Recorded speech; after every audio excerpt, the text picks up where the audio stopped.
It's 5:30, so good evening, everyone. I will call the study session to order. First item on the agenda is Tigard Chamber of Commerce quarterly update, and I will invite Board Chair Sarah Tanner to provide an update. Good evening. Thank you. Good evening. I have quite a few things today. An update on Leadership Tigard. So we graduated our class in June, and they completed their class project. They actually raised $8,000 for their class project, which is a pretty impressive number. And they donated items to 4 local nonprofits: Family Promise, Good Neighbor Center, Community Partners for Affordable Housing, and With Love. And we are now accepting applications for Leadership Tigard for this fall. And the applications are due September 14th. So we have slots available. If you know anybody, we'd love to have that class full. We are now getting the full swing with the candidate endorsement process through our Government Affairs and Public Policy Committee's Candidate Endorsement Committee. So if you know or you are running for office in November, in the November election, please reach out to Megan to indicate your interest in our endorsement, because we're going to start having interviews and just discussions with different people. And she made a note, this is from Megan: our local businesses need your support now more than ever. Please remember that every dollar counts, and we encourage the community to continue to support these local businesses that you care most about. And our directory is full of those wonderful businesses if you'd like to find some. And then right now in full swing is the farmers market, and they're doing absolutely great. We have 45 to 55 vendors every week on rotation. And of course, we're on the gram. So if you want to find out what's happening there or latest news, it's right there. And you can reach out to our manager, the market manager, via email or website if you'd like to learn how to sponsor anything at the event or at the farmers market. An issue that we're having, and sort of a sign of the times, but we're seeing an increasing number of SNAP users at the farmers market, and we will run out of matching dollars again this season, much sooner than we have in the past. So we're looking for businesses, individuals, and our local partners like the City of Tigard to help us bridge that gap again this year. And please reach out to chamber staff, Megan in particular, if you would like to contribute to that at all. Our number that we're shooting for is to raise around $4,000 to be able to keep the matching funds going for the remainder of the season. You know about our networking. We do every Thursday morning, Good Morning Tigard. And then we have affinity groups for health and wellness. But our website has everything along with a calendar for those types of events. And then the state of business is, this year feels like it's going fast forward, but it's here we are again. It feels like we did state of business 10 minutes ago. But the theme for this year, state of business, is building Tigard's next chapter, turning vision into action, which I know you're all dealing with and living in. So we're excited about that. We'll have an opening keynote from the City of Tigard on economic development strategic plan, the regional economic forecast and report from the state of Oregon. Employ Oregon will be with us. Workforce and education analysis presentation from Work Systems, which is great. These are a lot of the connections that we try to make. Think about the hub, and we're trying to connect with folks. These are all the things that we're trying to do. There'll be a networking lunch. After lunch will be infrastructure and transportation panel with the City of Tigard, TriMet, and other transit partners. And we will end with a look at the future of Main Streets, tourism, destination marketing, and visitation. So we'd love it if you're able to attend. And I think, have you all been to the state of business before? Yeah, so you know you're not on the hook for the whole day. Okay, so you could come and go as your schedule. I just want to make that clear. It's not like you have to block up all day. If you want to come for some of it, we'd love to have you. So, and we just held our annual meeting where we unveiled our chamber report card, which will be featured in the 2026-27 Tigard Community Guide and Directory. And businesses that want to be in the guide, we need them in there, by Friday. So it's end of July is when we're shutting that down, and advertisements are available as well. We're encouraging our members to upgrade their partnerships with us in the forms of investments and sponsorships. You know, as well as everybody, everything is more expensive. So the things that we want to accomplish are just taking more. And Megan and Ainsley are the folks that you'd want to speak with about that. We still have sponsorships available for Leadership Tiger, State of Business, and Holiday Happy Hour, and the sponsorships for next year as well.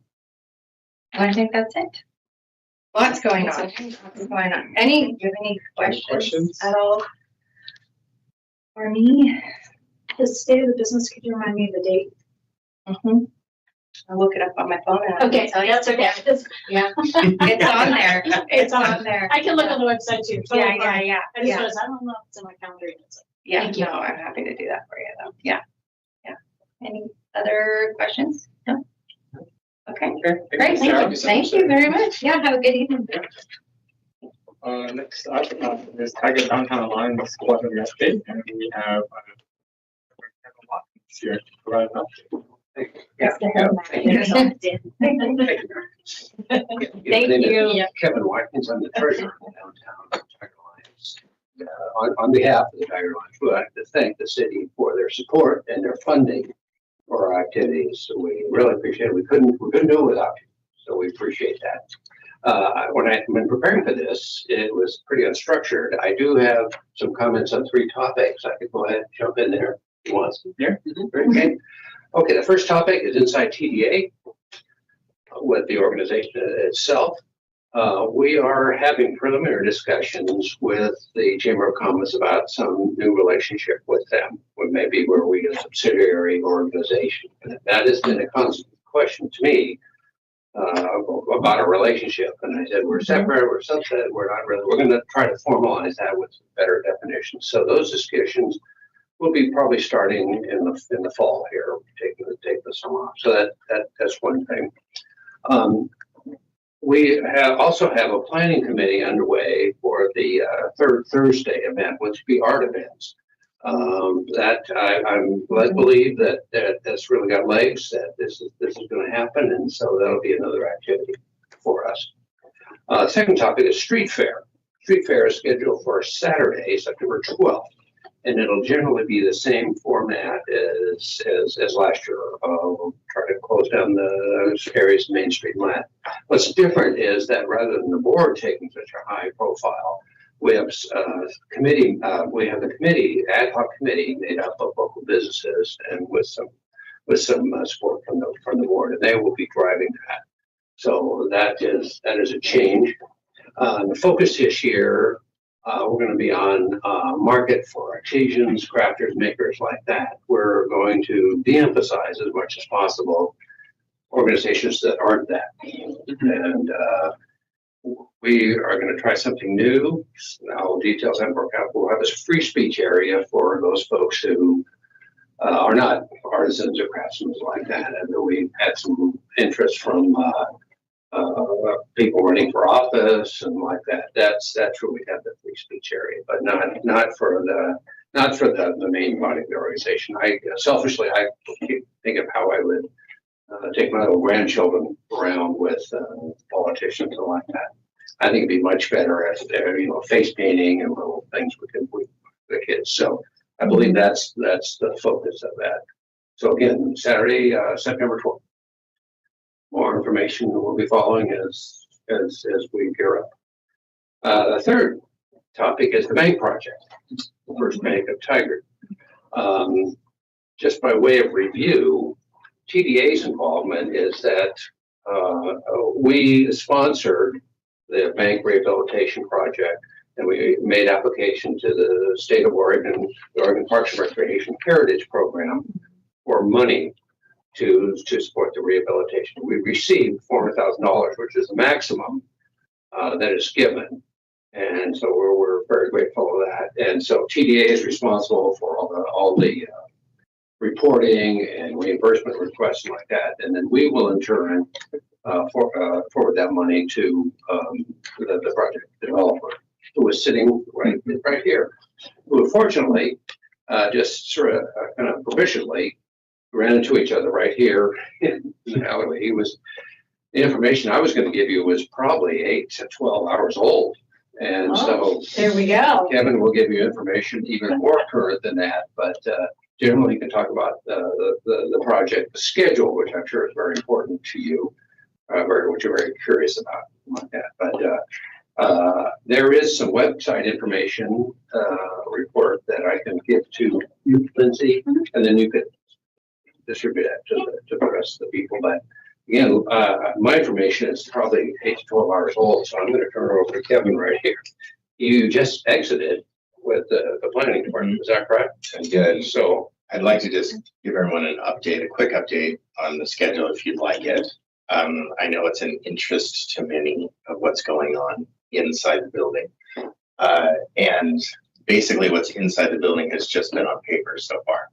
So we have been 1 year in, as of July 31st of this year, we've been in 1 year since we started the initial planning discussion with the planning department. And in my development immaturity, I didn't know it would take that long, but that is pretty common. And so we have spent the year working on architectural drawings, structural engineering drawings, getting everything stamped, com checks, and schedule sequence of construction. So as of literally like 15 minutes ago, I received the final structural engineering drawings for the project.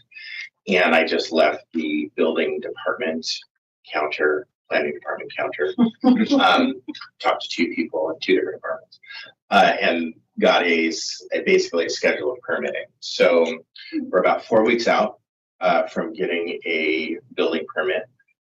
Everything will be turned in and fees paid.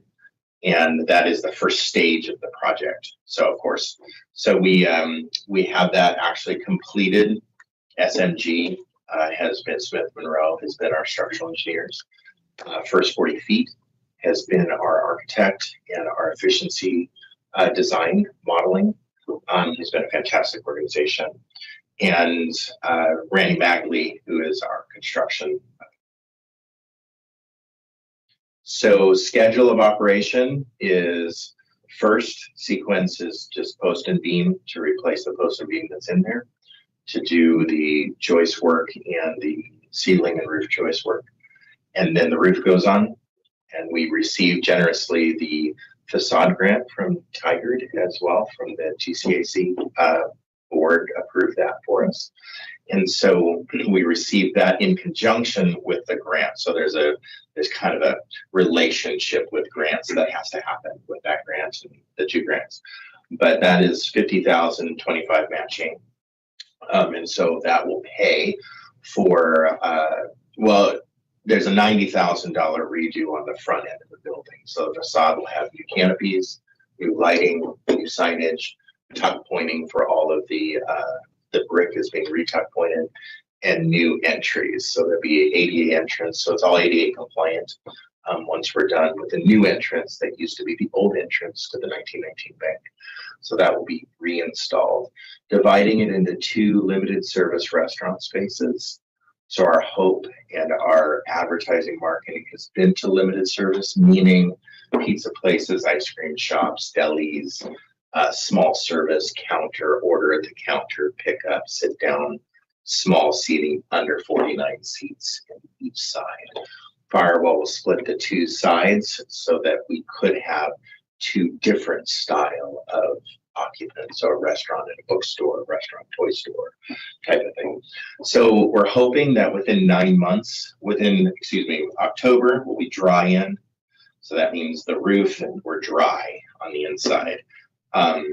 Dehumidifiers come in, suck out all the water, and then we're ready to move forward with cities putting in new meter, new bigger water. PG&E study has already been done and approved, and a new can on the outside and a trench to drop that wire that's on the back side. So we're trying to clean up the electrical on the back side. So that's great news for other development. Big 400 seat can on the outside. So we have some other things scheduled that are just going to be dropped in place as the city can do the work, as PG can do the work. That just happens. By 2028 March, the project has to be done. But I'm hoping within 9 months, we'll be able to really advertise for tenant acquisition and then final TI build out. So that's the phase 4 would be the TI build out. So after 9 months of heavy construction, then we'll move into hopefully tenant acquisition and then moving forward with TIs. So then those tenants will then apply for the TI grants if it's available still for limited service restaurant space of both sides. Outside seating, Vault and Main is our construction site.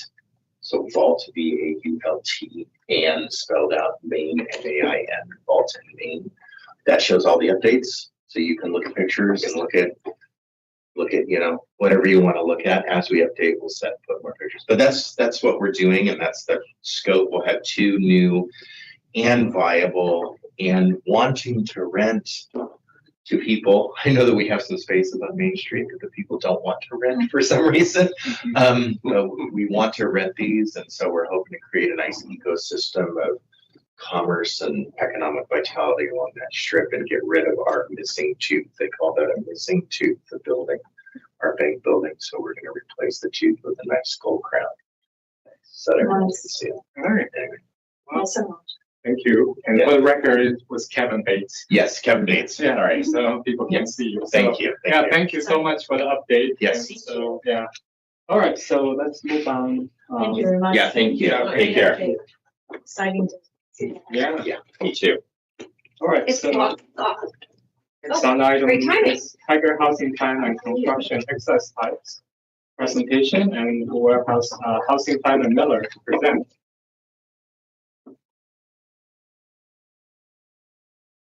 Hello. Hello.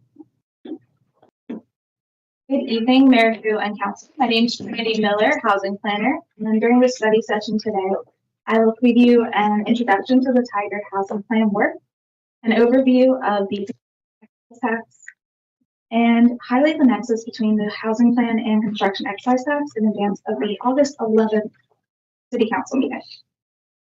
So the Tiger Housing Plan is part of a state requirement to study the future housing needs of our community and develop actions that encourage needed housing is built. In 2019, the Oregon Legislature passed House Bill 2003, which aims to help communities meet the housing needs of Oregonians. So the law requires that Oregon cities with a population over 10,000 study the future housing needs of their community members and to develop strategies that encourage housing production. So the bill also requires that each city over 10,000 people adopt a housing production strategy within 1 year of completing the housing capacity analysis. The housing production strategy must include specific actions the city plans to take, like changing regulations or offering financial incentives to encourage the development of necessary housing types identified in the analysis. Tiger conducted its last housing needs assessment in 2019, and Tiger also adopted the Affordable Housing Plan in 2019.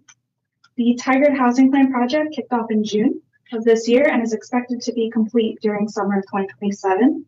And after this project is complete, Tiger will update the housing capacity analysis and housing production strategy every 6 years. So the housing plan follows Oregon's housing planning cycle. There are 3 components within the Tiger Housing Plan, each with its own set of analyses. The Contextualized Housing Needs Analysis, or CHN, the Housing Capacity Analysis, or HCA, and the Housing Production Strategy, or HDS. The first part of the housing plan determines the housing need. The second part develops an action plan. And finally, we will track and monitor progress until the next plan update in 6 years. Now I'm going to dive into each of those components I highlighted. The first component is the Contextualized Housing Needs Analysis, or CHN. This is more than just a count of units. This analysis identifies needed housing type, characteristics, and location. It includes an affordability analysis of past discriminatory actions, fair housing issue area analysis, and urbanization analysis for lands recently added into the UGB. The CHN also requires community engagement with an emphasis on engagement with low-income populations, people with disabilities, BIPOC communities, and tribes. And the CHN really tells more of the story about how housing need is beyond affordability issues on the number of units needed.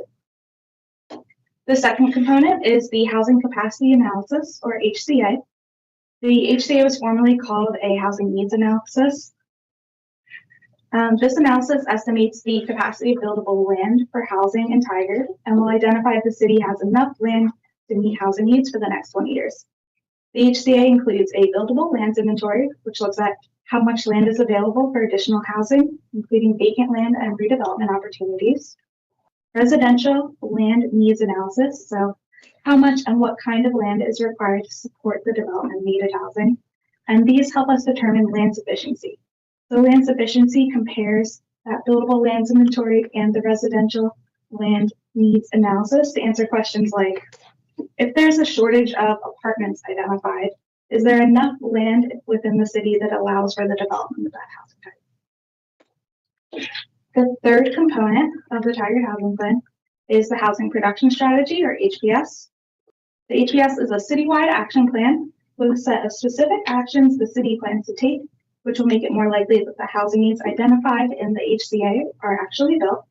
So the HPS includes a development-ready lands inventory, which identifies land that can be developed in the next 6 years based on infrastructure readiness.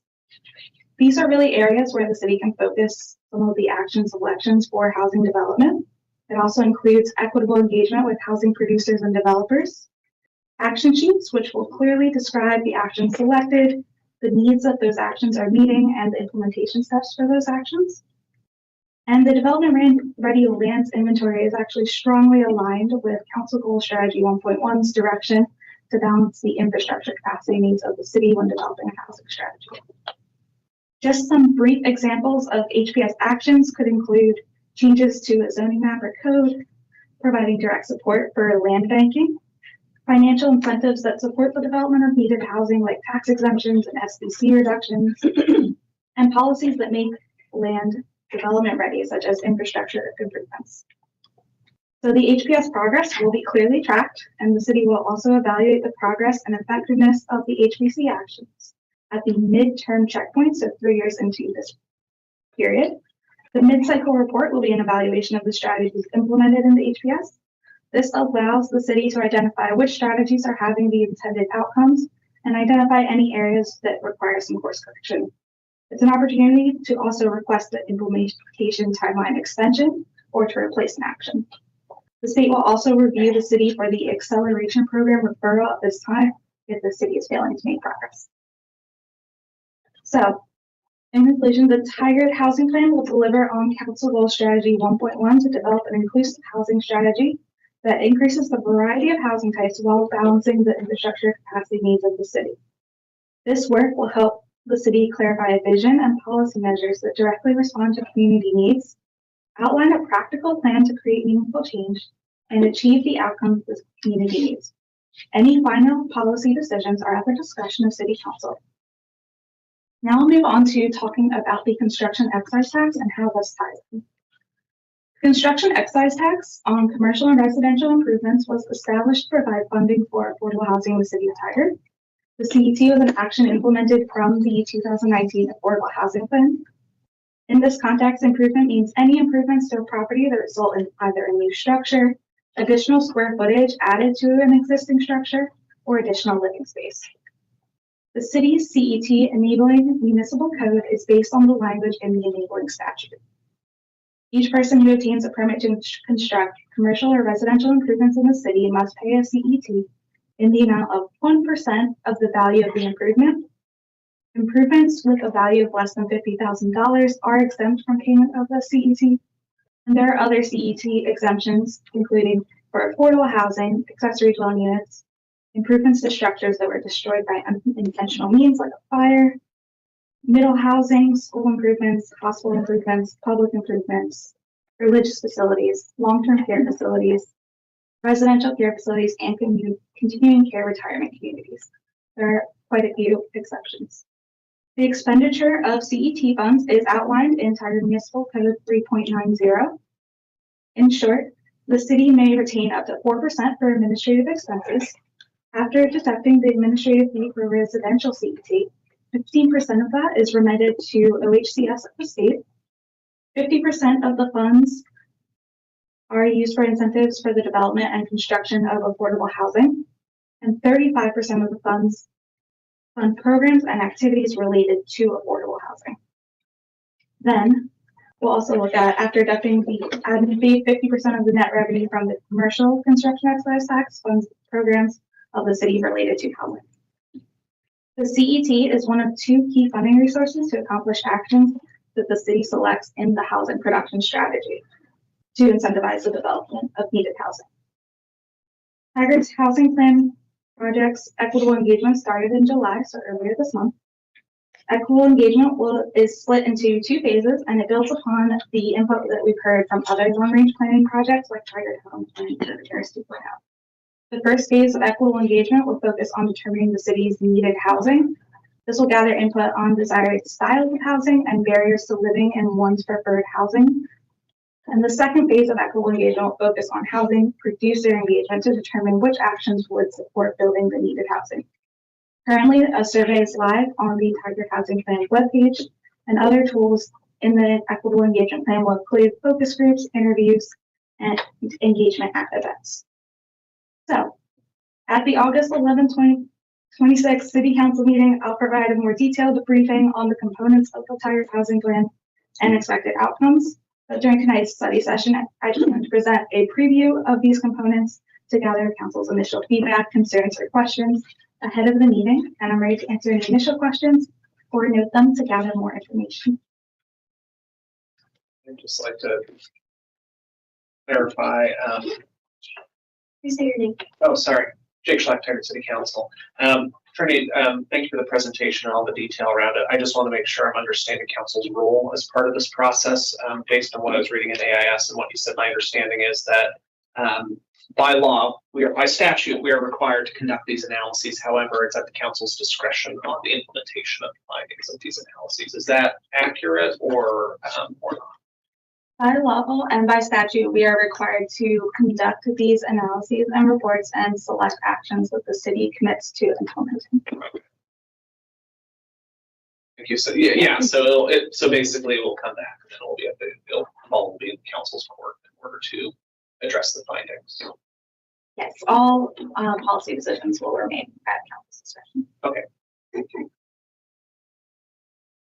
And this is Mayor, who I assume there will be, to figure out the housing type, will have other data than survey or outreach, right?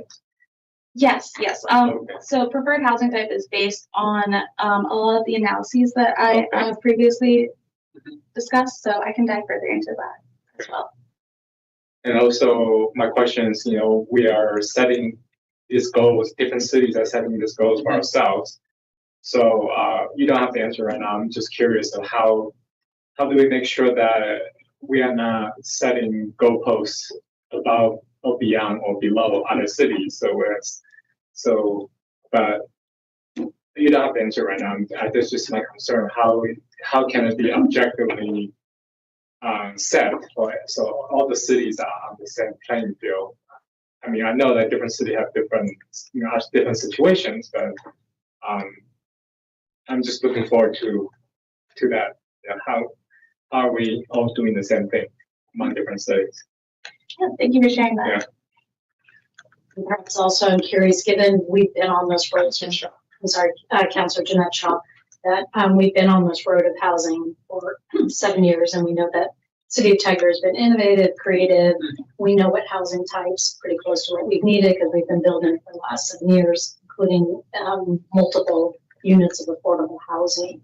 Given that we've had that, where does that play into the strategy? And is there an opportunity to educate DLCD and others that we have been way ahead, we've been innovative, and how do we get, if you will, a credit or a score for that? My understanding is that this looks at strategies from the adoption date, so we do not get credit or score for previously adopted implementation strategies or actions, but we can look at the actions and strategies that we've already implemented and adjust them so that we are fine-tuning the outputs. So perhaps this is something we would love to talk to our city attorney about, because there seems to me, if we have that, perhaps we can speak to other cities that have also been innovative and creative and perhaps even through our locally elected officials or even LOC, come up with a plan that asks for, carve out may not be the best word, but credit for things that we've done in the past, because we have done all this work previously. Thank you.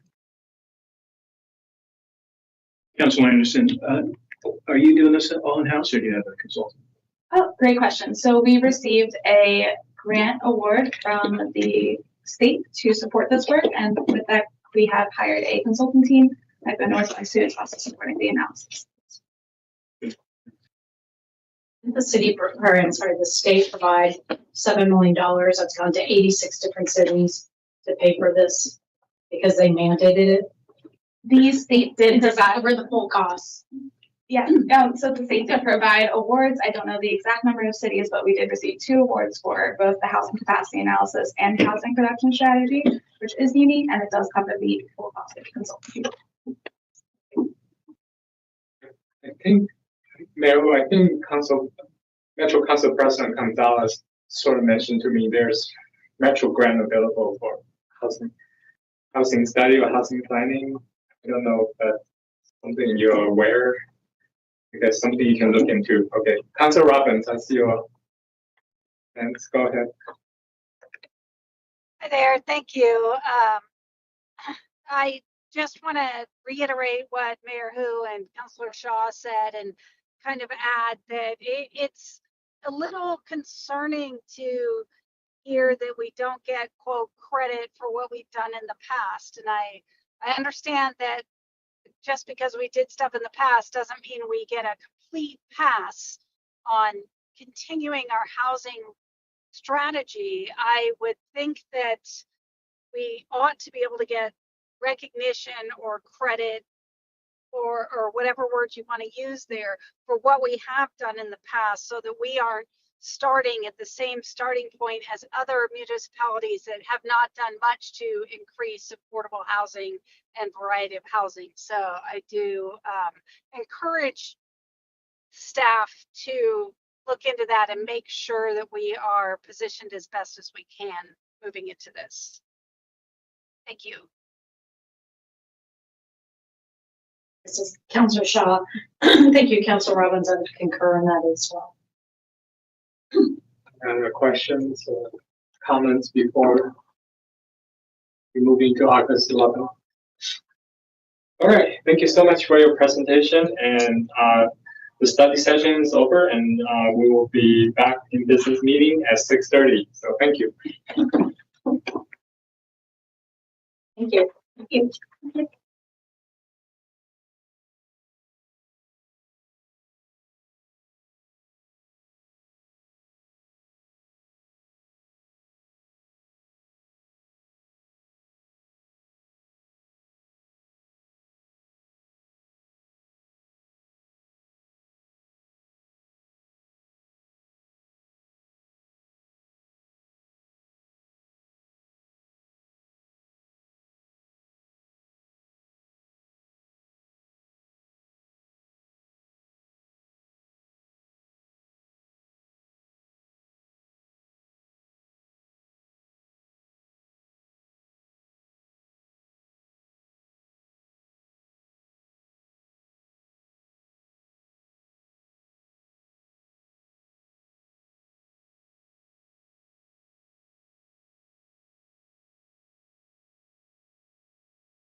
It's 6:30. So before I start the meeting, I just want to remind everyone in the Tiger community that fire conditions are extremely dangerous right now.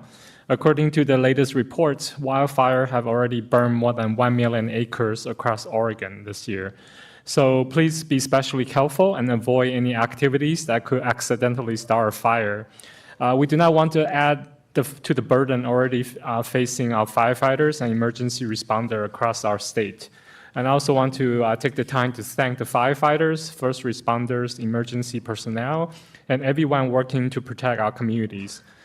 Please stay safe and continue to look out for one another. So I will call this City Council meeting to order. Deputy City Recorder Bartholomew, would you please conduct a roll call? Council President Wolf is absent. Councilor Anderson? Here. Councilor Gadusi? Present. Mayor Hu? Here. Councilor Robbins? Here. Councilor Schlack? Here. Councilor Shaw? Here. Thank you. Would you please stand and join me in the Pledge of Allegiance? I pledge allegiance.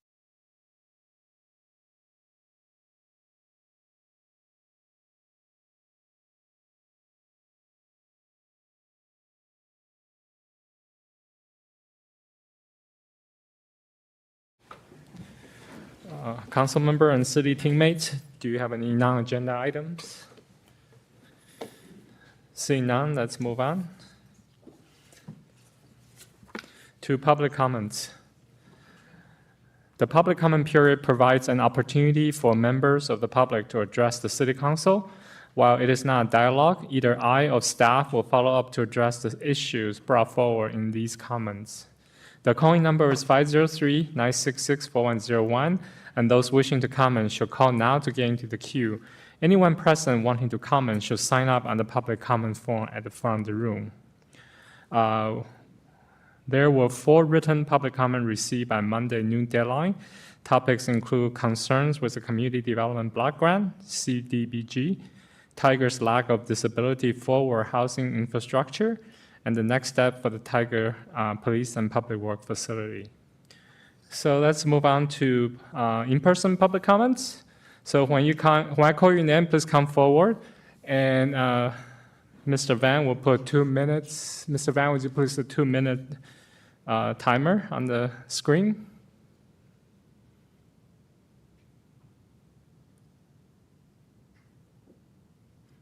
All right, so first person, please come forward, Bill Monahan. Good evening.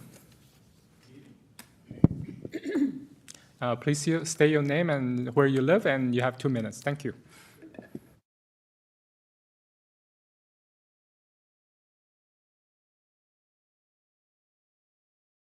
Good evening, Mayor and Council. My name is Bill Monahan. I'm a Tigard resident.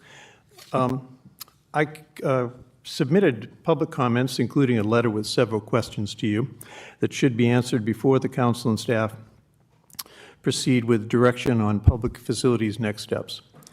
The public deserves to know how much the city has already spent on the Wall Street property and pre-construction consultants that have been used before asking to fund additional improvements. I'm concerned that the staff report appears to prioritize public works needs over those of police, even though the city's May election materials emphasize critical police needs. Those needs should be evaluated, and if they are critical, they should be addressed soon. My main concern is the council and staff may again move forward without fully understanding the residents' ability and willingness to fund new facilities. The failed measure was flawed from the moment the council placed it on the ballot. The timing was poor, the scope and cost were too large, the chosen site was questionable, and the needs were not clearly connected to the plan. Public trust was lost. To earn support for a bond or utility rate increases, the city must first engage honestly with the residents. Solutions should not be shaped by efforts to craft persuasive language for ballot titles or for bulk mailings or for letters in support. Instead, the public should receive facts, sound analysis, and clear justification. So I'm concerned that going forward, the trust with the community needs to be rebuilt. And as a candidate for mayor, I find that it's going to be even more difficult going forward without facts. In addition, I'd like to acknowledge Mike Lewick, who's retiring at the end of this week after serving for 20 years as your emergency management coordinator. He was hired while I was city manager. I couldn't be more pleased with his performance, and I hope you acknowledge him. I'm sure you will, and I wish him the best of luck. Thank you. You're welcome. Bill. All right, so next person I want to invite forward is Felix Martimer. I'm sorry. Felix. Felix. Yes. Good evening. Good evening, sir. So please state your name and where you live, and then you Yes, have sir. 2 minutes. Thank you. Okay, my name is Felix Martinez. I live in the Dartmouth Project, other known as the Overland Apartments. And I have court because I'm being evicted from there, actually. And I know that I am the Dartmouth of the project. But that's not even the matter. But what I come here to talk about today, for sure, is the Just Compassion Shelter.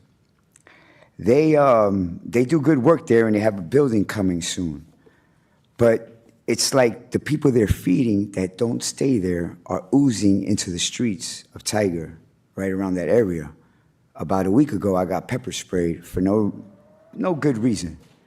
And the staff there did nothing to help me at no time. And I could have lost my eyesight because the spray was very thick, and for about an hour or half an hour, I was trying to spray my eyes out, and I could not. But no one there volunteered any help. They tried to kick me out of the shelter when I was just trying to find a safe haven so I could get medical attention. And that's very scary. I could handle that, but I don't know if another individual in Tiger could actually handle the things that I can handle. And I think we need to look into that. And the police of Tiger, they do great work. I think we need more communication with the way these buildings are being ran by these people that come with these nonprofits.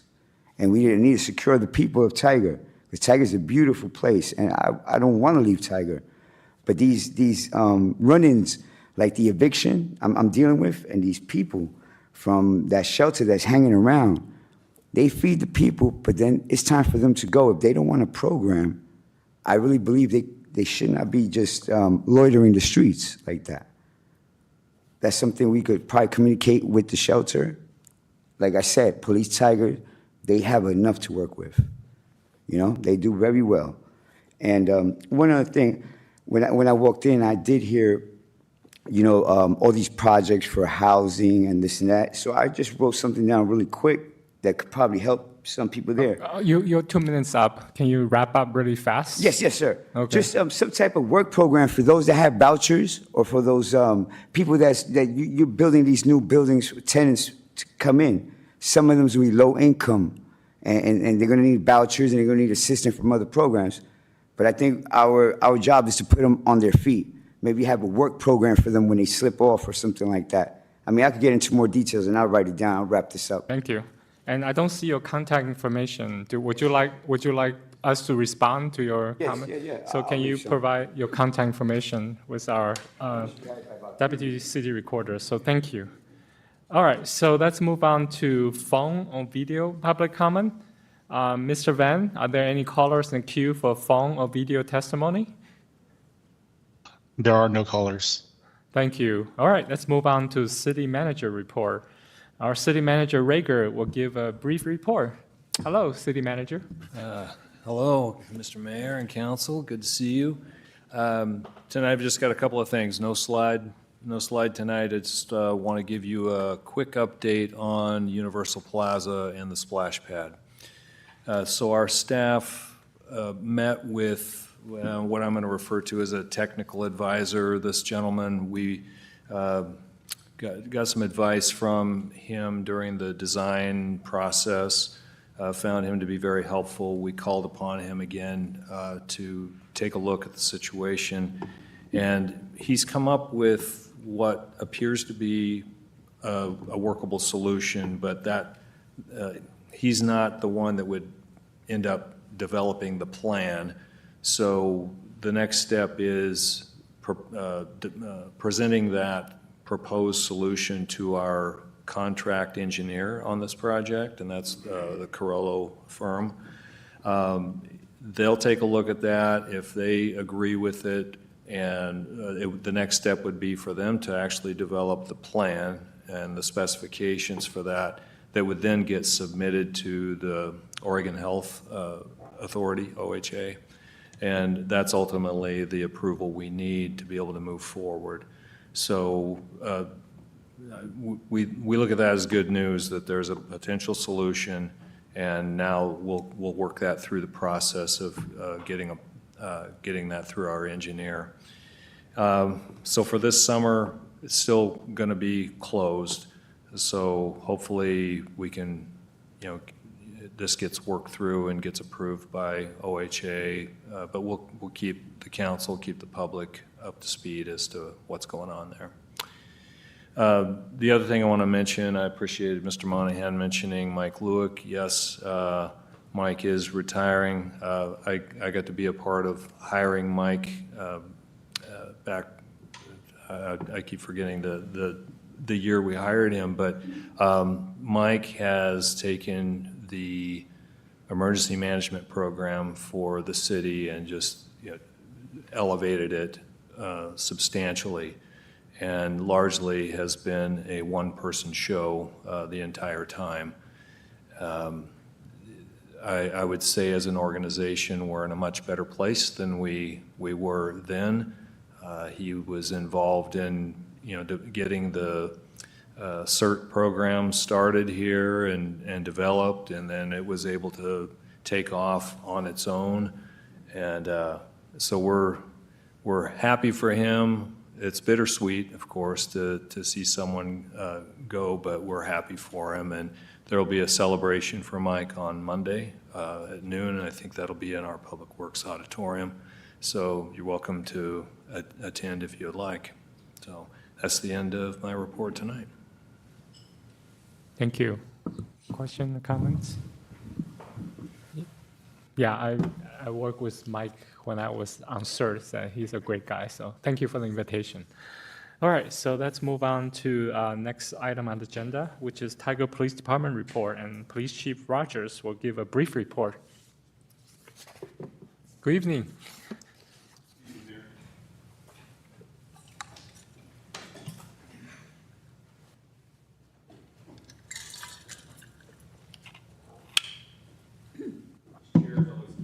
Good evening, Mayor and Council. I'm Bob Rogers. Is your mic on? Is it on? There we go. No, it's on. I want to start over. Good evening, Mayor and Council. I'm Bob Rogers, your police chief, and alongside me is our Assistant Chief, Brad Sitton. This month's update will highlight thefts and a few trends you may see in the dashboard for June. Trends for crimes constantly evolve, and thefts have as well over the last several years, from confidence schemes and check frauds to credit card-based thefts, and also computer crimes. We've had to adapt and remain abreast of these trends as we address them as well, using specialized teams such as our Commercial Crimes Unit, and then also working alongside our regional partners and considering policy updates as you're seeing up on the screen as well. Since violent crime sentencing has made robberies and violent thefts far less attractive for those who have been involved in thefts prior, we've seen an uptick in thefts and shoplifting as a result as well, to include organized efforts that have been led both by state and regional crews focused on large retail establishments.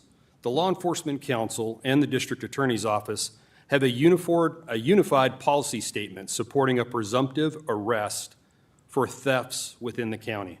And in concert with a commitment to prosecute these types of cases with a higher level of priority. As long as increased space at the jail is maintained and the staffing continues, committing thefts in our county is going to be considerably more costly for those who decide to do that. This has and will continue to cause an uptick in certain statistics that we track. Assistant Chief Sitton is going to go ahead and elaborate on those. Good evening, Mr. Mayor, Council. Again, for the record, my name is Brad Sitton. I'm the Assistant Chief of Police. Next slide, please. Okay, so on this slide, you're going to see the overall property crime numbers for June of 2026 are up 187, as opposed to June of 2025 at 178. Oddly enough, the number of arrests are equal of 85 for both 2025 and 2026. The number of felony arrests increased and the number of citations to appear decreased. We believe that the increase and decrease of these numbers are an early result of the Washington County presumptive policy on the previous slide. You'll also notice that under the year-to-date columns, organized retail thefts are half of what they were last year. These numbers are a result of the dedicated effort of our commercial crimes unit that have conducted multiple organized retail crime, or ORC, blitzes over the years. These efforts, combined with the DA's new organized retail crime detective assignment that was made earlier this year, are having an effect on the retailers and the city in general. If you had any detailed questions that you guys would like to ask, we're available for that. That pretty much summarizes what we intended to talk to you about. June has been a busy month for a lot of different things. Our staffing's reduced, and we're pushing hard with recruiting efforts. But if you had any questions, we're open to hearing them and trying our best to answer. Thank you, Chief. So I also read recently we have a partner effort together working on a human traffic issue involving one business in Tiger. And then I got a question from a community member just asking us what is the Tiger Police or our regional partner doing to address human trafficking in general. Good. Yes, Mr. Mayor. We have a part-time detective that works with the FBI on a task force officer level. He specializes in internet crimes against children and other human trafficking issues. We also have a local detective assigned to assist him in those endeavors. Our commercial crime unit also investigates human trafficking crimes when they are business-related. As such, earlier this month, there were search warrants served at 4 locations throughout the Tigard-Sherwood area. The end result of those warrants were the arrest of 3 people and the seizure of over $40,000. Property owners also will be evicting the businesses involved. So as an agency, we are definitely involved in the investigation of human trafficking crimes. Yeah, and that specific incident that involved the Tiger. And the mic. Mayor, I don't know about this. I actually just read this, and it says turn on the mic. Ironically, that was led by a task force from the Department of Justice. The Oregon Attorney General has been putting a huge focus on that. So it wasn't just a Tigard-specific incident. It was actually in concert throughout that. Kind of goes back to the organized criminal aspect of this. We're having to work twice as hard and rely on regional partners for one consensus attack on these types of issues, such as human trafficking, which is it's pervasive throughout not only this area, the Portland metro area, but all along the northwest and along the western area. Any other questions that come to mind? Thank you guys for your time. Thank you, and for everything you do. Thank you. All right, so let's move on to the next item on the agenda, which is consent agenda. The consent agenda is used for routine items, including approval of minutes, meeting minutes, contracts, and intergovernmental agreements. Information on each item is available on the city's website in the packet for this meeting. This item may be enacted in one motion without separate discussion. Council members may request that an item be removed by motion for discussion and separate action. Tonight, we have a nonprofit low-income housing tax exemption application and 3 intergovernmental agreements. For the first one is CDBG joint entitlement and whole consortium participation. The second one is city houseless liaison, and the third one is the transfer of water customers from Tualatin Valley Water District to the city of Tiger. And I understand, Councilor Shaw, you have a request? Yes, thank you, Mayor. I'm requesting that the CDBG Joint Entitlement and Home Consortium participation be taken off the consent agenda. Do I have a second? Seconded. All right, I think, and anybody disagree with the? All right, so we will remove that.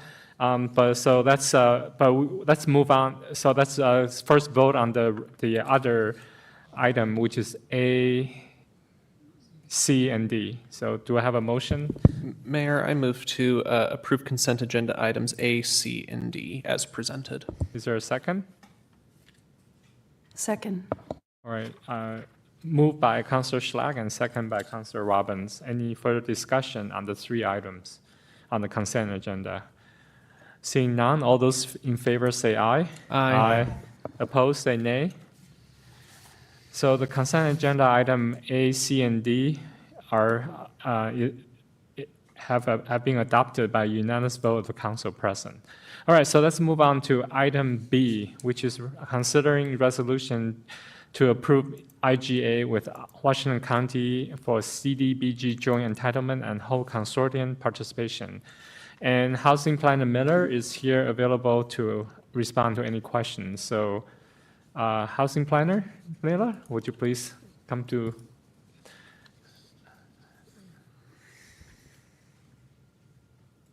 All right, so Councillor Shah, please start with your remark or question. Great, thank you so much, and I appreciate that this item was pulled from consent agenda, and in full transparency, I did let staff know ahead of time. Part of the reason is the concern that I have with regards to the presentation where I don't think the council understood what the impact and the trade-offs or the pros and cons were going to be of this decision. In particular, it's my understanding that nonprofits could potentially not be able to apply for grants if we were to accept the full amount in year 2 of the 3-year agreement. So that'd be a concern I have, and perhaps you have the impacts and the trade-offs or the pros and cons available for us to discuss tonight.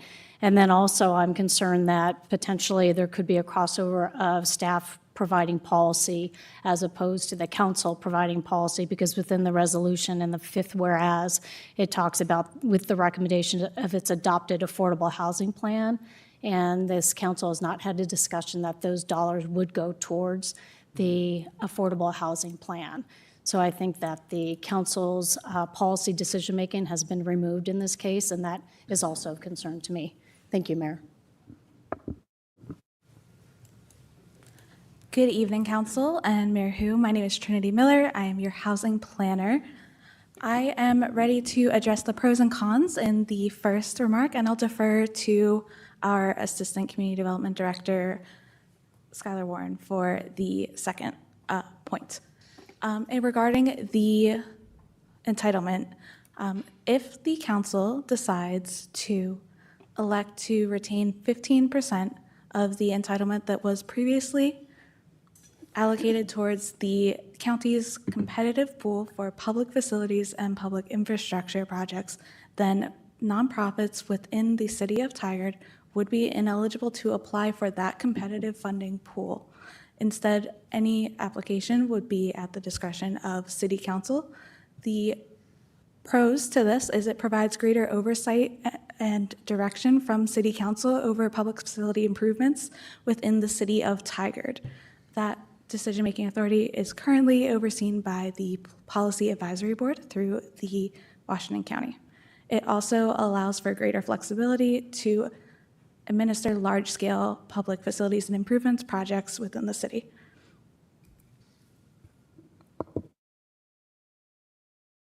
Good evening, Mayor and Councilors. Skylar Warren, Assistant Director of Community Development. So on the question of the policy decision being made here, the CDBG joint entitlement arrangement that we have with Washington County was originally a policy decision that was made with Council in 2019. As part of the 3-year entitlement process that we do with Washington County and HUD.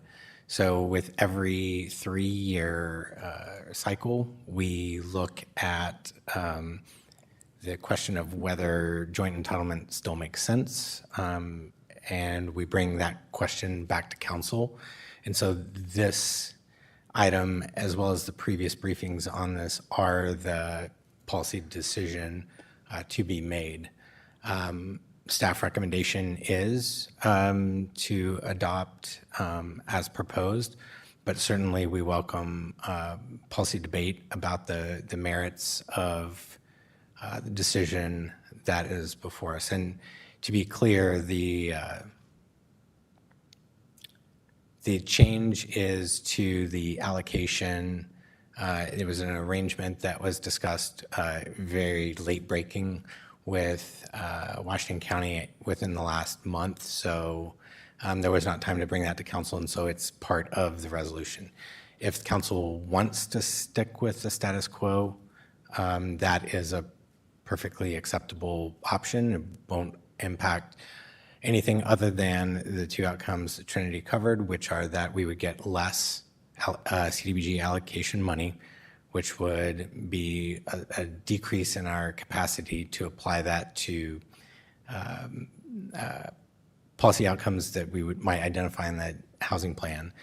And it would give council less local control over its CDBG entitlement. So by remaining in the consortium for the public facilities portion of the CDB allocation, the policy decision of how to spend those dollars would rest with the Policy Advisory Board, which rests with Washington County, rather than with council. So again, that is the policy question that is before the body tonight. Go ahead, Councilor Shaw. Yeah, and perhaps just for clarification, because as stated, it sounds like Tiger doesn't have a voice on the Public Affairs Board, but we do, because I'm the current liaison and our council president Wolf was the former liaison. So we do have a voice, and it's a strong voice within Washington County of where those dollars go. So I don't think it's an either or as presented. Either we go back to the original agreement or we go with the new agreement.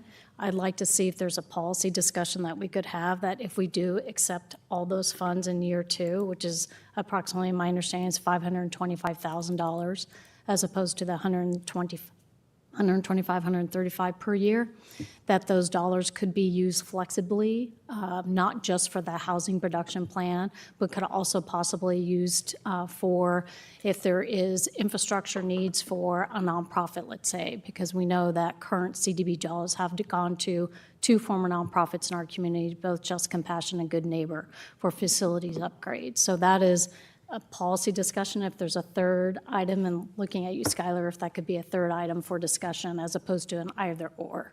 But also look to my colleagues for their thoughts. When do we have to enter this IGA by? Is there a deadline? Yes.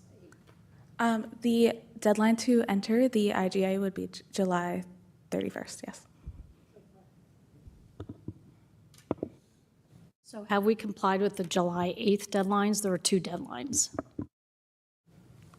Yes, we complied with the July 8th deadline, which was to elect joint entitlement. This is the decision to look at the operating agreement and intergovernmental agreement. The previous discussion was the consideration of joint entitlement versus full entitlement or no entitlement and joining the consortium.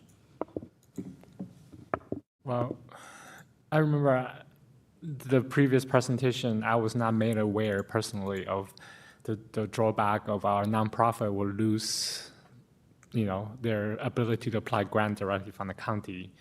So that was a surprise to me. So in the future, when you present policy recommendation, I will appreciate you presenting both the pro and con, so I do not have any blind spot coming from community members like this. So, and right now I feel like we are in a bind because the deadline is 31st. So, and last time when I asked you what plan do we have to use this lump sum, and you did not give me a definitive answer. So is that still the case? Now, do you have a firm plan to use this lump sum now? Mayor, I'll take that question. So one of the issues that we have with joint entitlement is how low our dollar figure is. $125,000 a year is not enough to accomplish any single project. And the fact that if we pair that with city dollars, it federalizes that city contribution, and it makes it very complicated for both our housing planner as well as for our finance staff to administer. So the reason for the roll-up, and this was discussed with Washington County staff, was to actually reduce the burden of that and do a single project.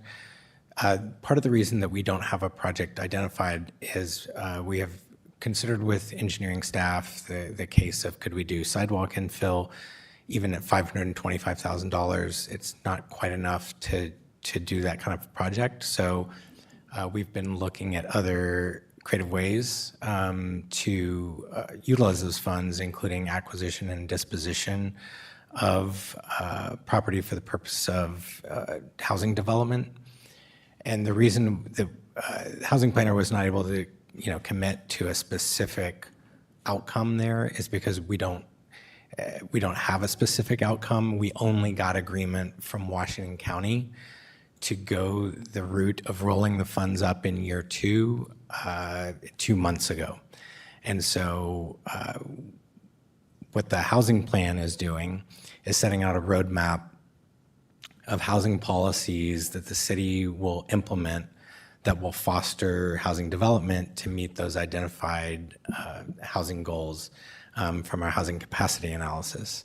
And in that process, we will identify where we could best use these funds. And the parallel that I would draw here is when we did the Affordable Housing Plan in 2019, we identified the construction excise tax and community development block grant funding as the city's only 2 reliable sources of consistent funding to support affordable housing development.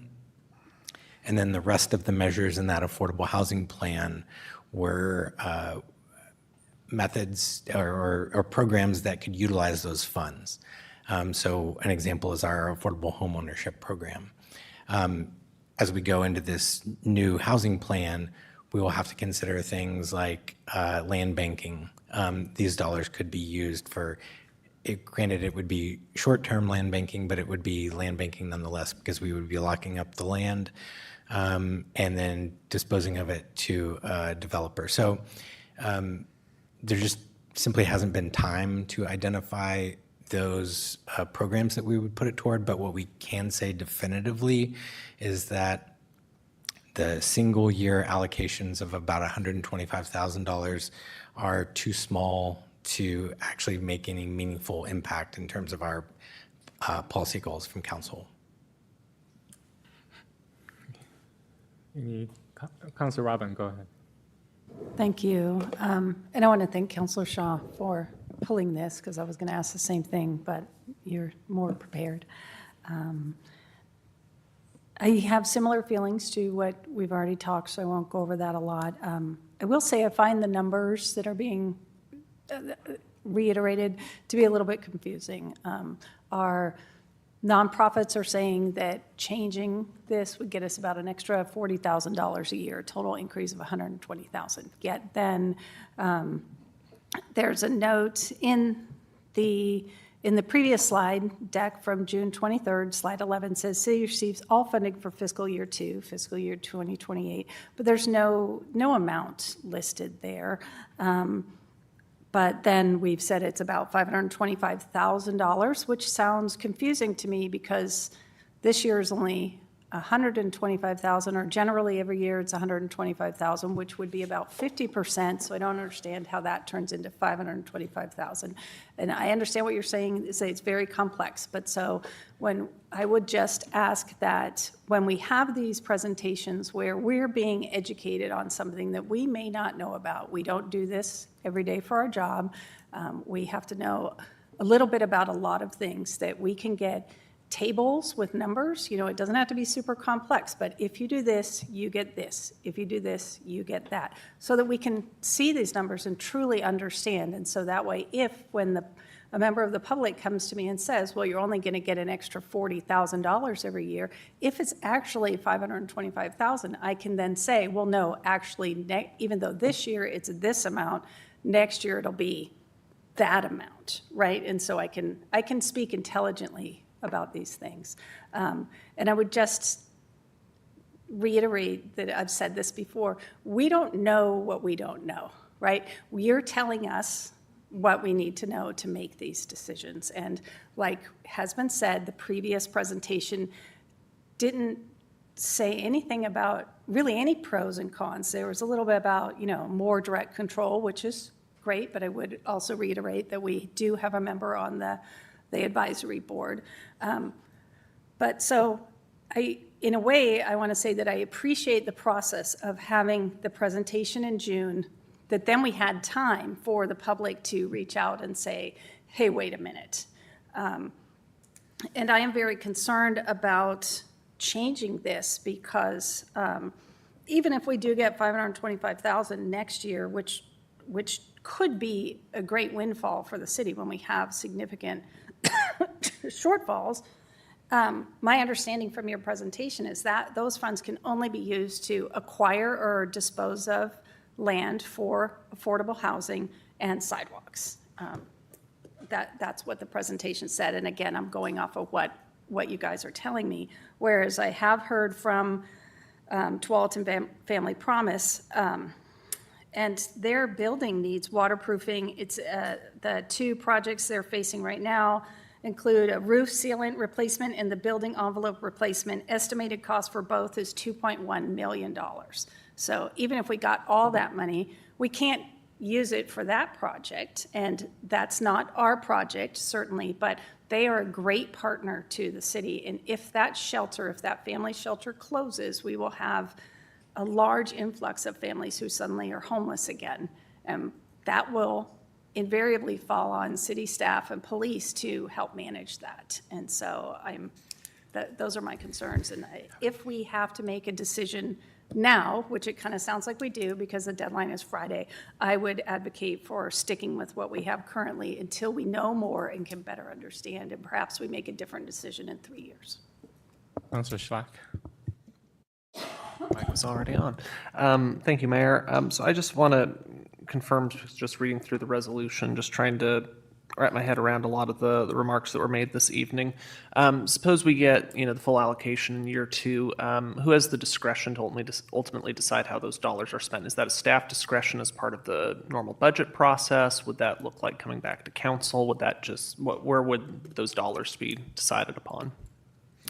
So like with our current CDBG allocation, that would be a council decision. So to Councilor Robbins' question as well, if council wanted to, as part of the affordable housing plan, as part of the housing plan, or as just part of another policy directive, if council wanted to say, instead of putting that toward a local facility, like a sidewalk facility, and we wanted to put it out for a grant, we would bring that forward to council as an option. It would be what's called a subrecipient agreement. There's some challenges there because we are responsible for a lot of the federal compliance with that subrecipient, but we don't get the admin dollars from Washington County. They retain those. So there would be, policy trade-offs that we would provide to council at that time. So are you comfortable with the new IGA, or would you lean for Councilor Robbins' proposal going back to the old ways? Go ahead, Councilor Shah. Maybe I'm wondering if we can make and I appreciate Councilor Robbins' comments, given that fact we have a deadline, even though this has been on kind of the knowledge for 2 months. I'm wondering if we can't take out from the resolution in the 5th whereas, just take out in accordance with the recommendations of its adopted affordable housing plan, strike that from anywhere in the documents we have, and that way it gives the council the flexibility to put those dollars towards, and it has to be compliant with federal laws, so it's very narrow, which could be the affordable housing, it could be potentially sidewalks, though that's not even close to what we need, or it could be towards a nonprofit's infrastructure needs, is my understanding. Yeah, I was thinking the same thing when I was sitting here scrunching my face up. I would support that, and I would support having a conversation later in this calendar year where council could provide policy direction about how, what percentage of the year 2 allocation and year 1 allocation for that matter could be opened up for a competitive process for any grants, and what amount could be set aside for a non-competitive process for other matters. I think that would be helpful.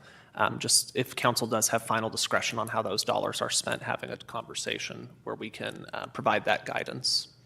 Certainly, and I guess I might suggest, I don't know if the city attorney wants to weigh in, but the affordable housing plan does not include the 65% allocation. So striking that, I guess what I would suggest is that in the council hereby resolves section, that council could there direct staff to retain the current, whatever portions of the current agreement that you wish us to keep. So it could be that 50% allocation.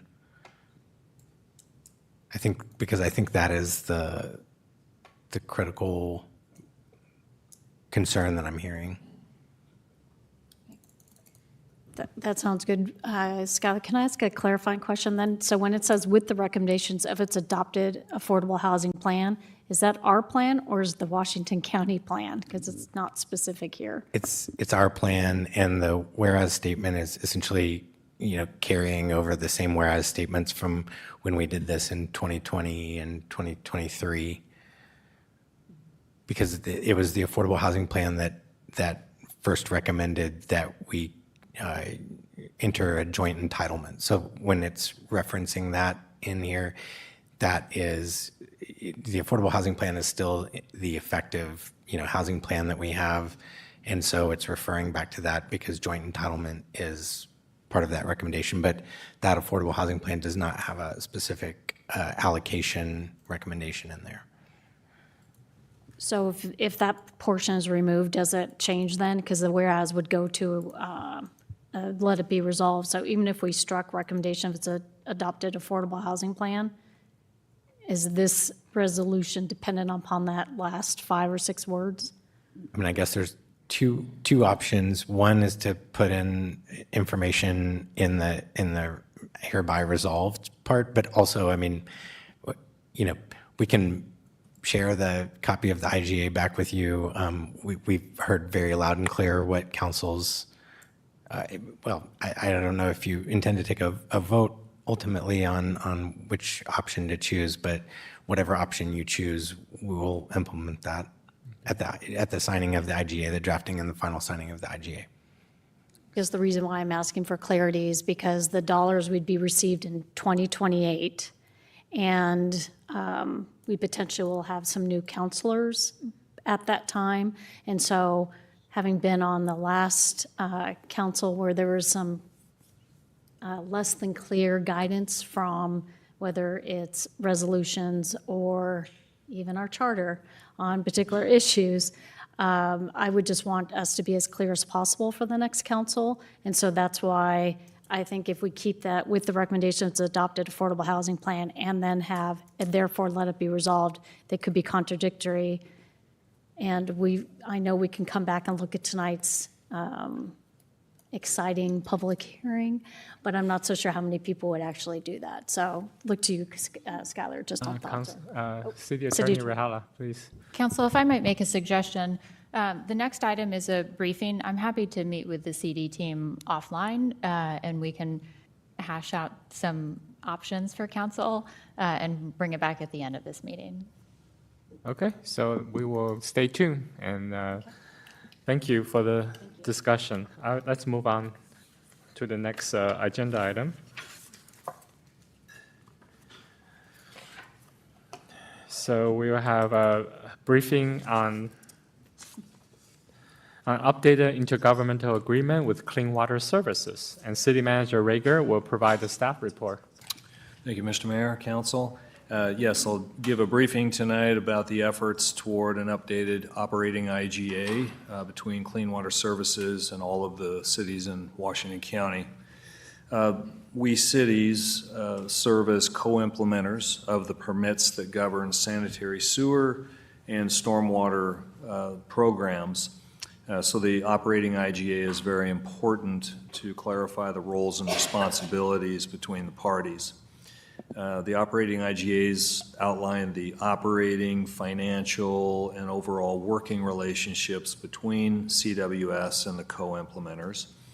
And from an operational perspective, the IGAs provide details and definitions regarding the local program, which cities cover, versus the regional program that is covered by CWS, and then as well as details about the responsibilities for each one of those. So again, the local program is performed by cities, and that's usually defined by pipe size. Pipes under a certain size belong to the city, and that includes all of the associated assets like manholes, catch basins, and that kind of thing. The regional program performed by CWS, you think about sewer treatment, think about the larger pipes, the transmission pipes that go from one city to the next, or pump stations. We have representatives from CWS here tonight in case there are questions you might have, and you could ask them here at the end.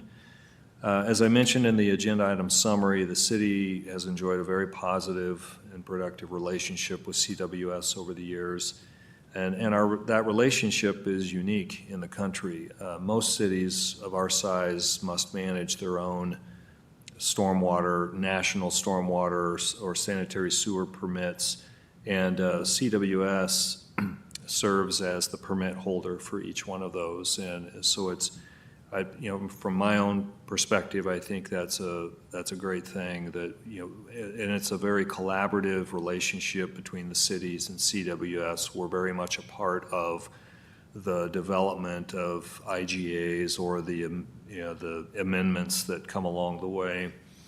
Personally, I've been involved in at least one overhaul or redo of an IGA, like what's happening now in my time in Public Works. And then, like I said, there's multiple amendments that happen over time.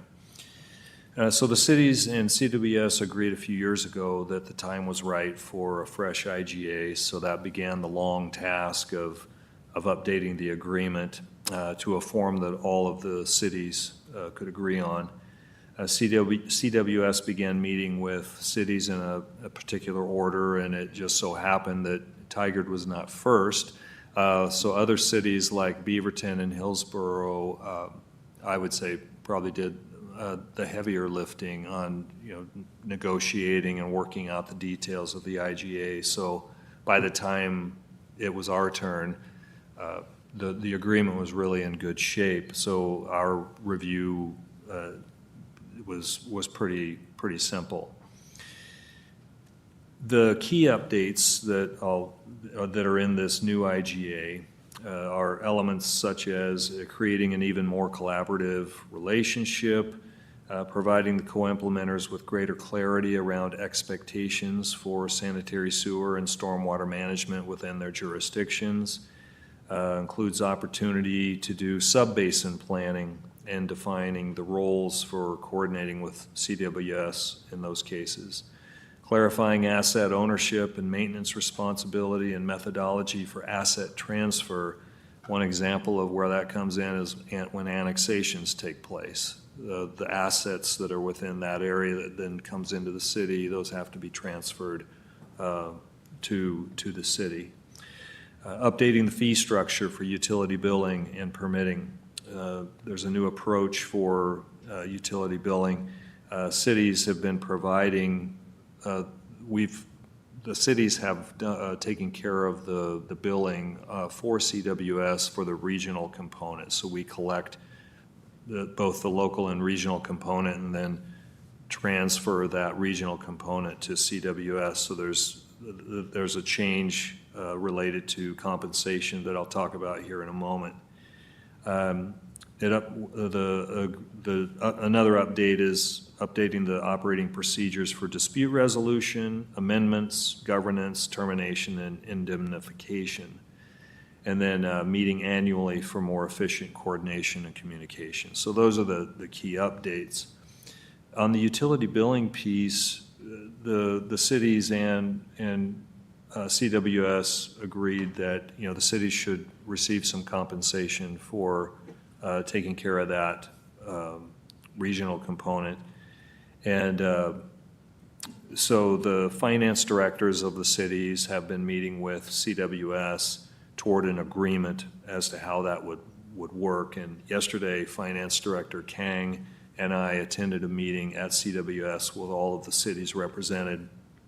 And I'd say we're very close to consensus on how that's going to look. The city's agreed that for simplicity, a common percentage of revenue should be used to determine the compensation for the cities. So what will happen next is the cities will get together again and come back with what is that common percentage, and they'll present that to CWS. So the draft operating IGA has language in there that basically spells out that CWS will pay I think is that a reasonable amount for this. So we're not specifying in the IGA what that percentage is, and we really, that shouldn't be in there. But that'll be taken care of by way of a separate, what we're talking about is either an MOU or possibly pulling the financial parts of the IGA out of this operating IGA and having it be a standalone agreement. So regardless, even the way the IGA is drafted now, it is ready for council approval because it does provide that provision. Tonight's just a briefing, so no action tonight, but it's an opportunity for you to ask any questions. And again, folks from CWS are here. It is scheduled, the IGA is scheduled to come back to you on August 11th, and it'll be on the consent agenda. So at this point, I will open it up for your questions. Questions? Go ahead, Councilor Shaw. Well, given we have CWS guests in the audience, is there any concerns or, as we were talking earlier, sort of pros and cons that you have for this IGA? If none, you can thumbs up perhaps, but I just want to give you an opportunity to say a few words and looking at Joe.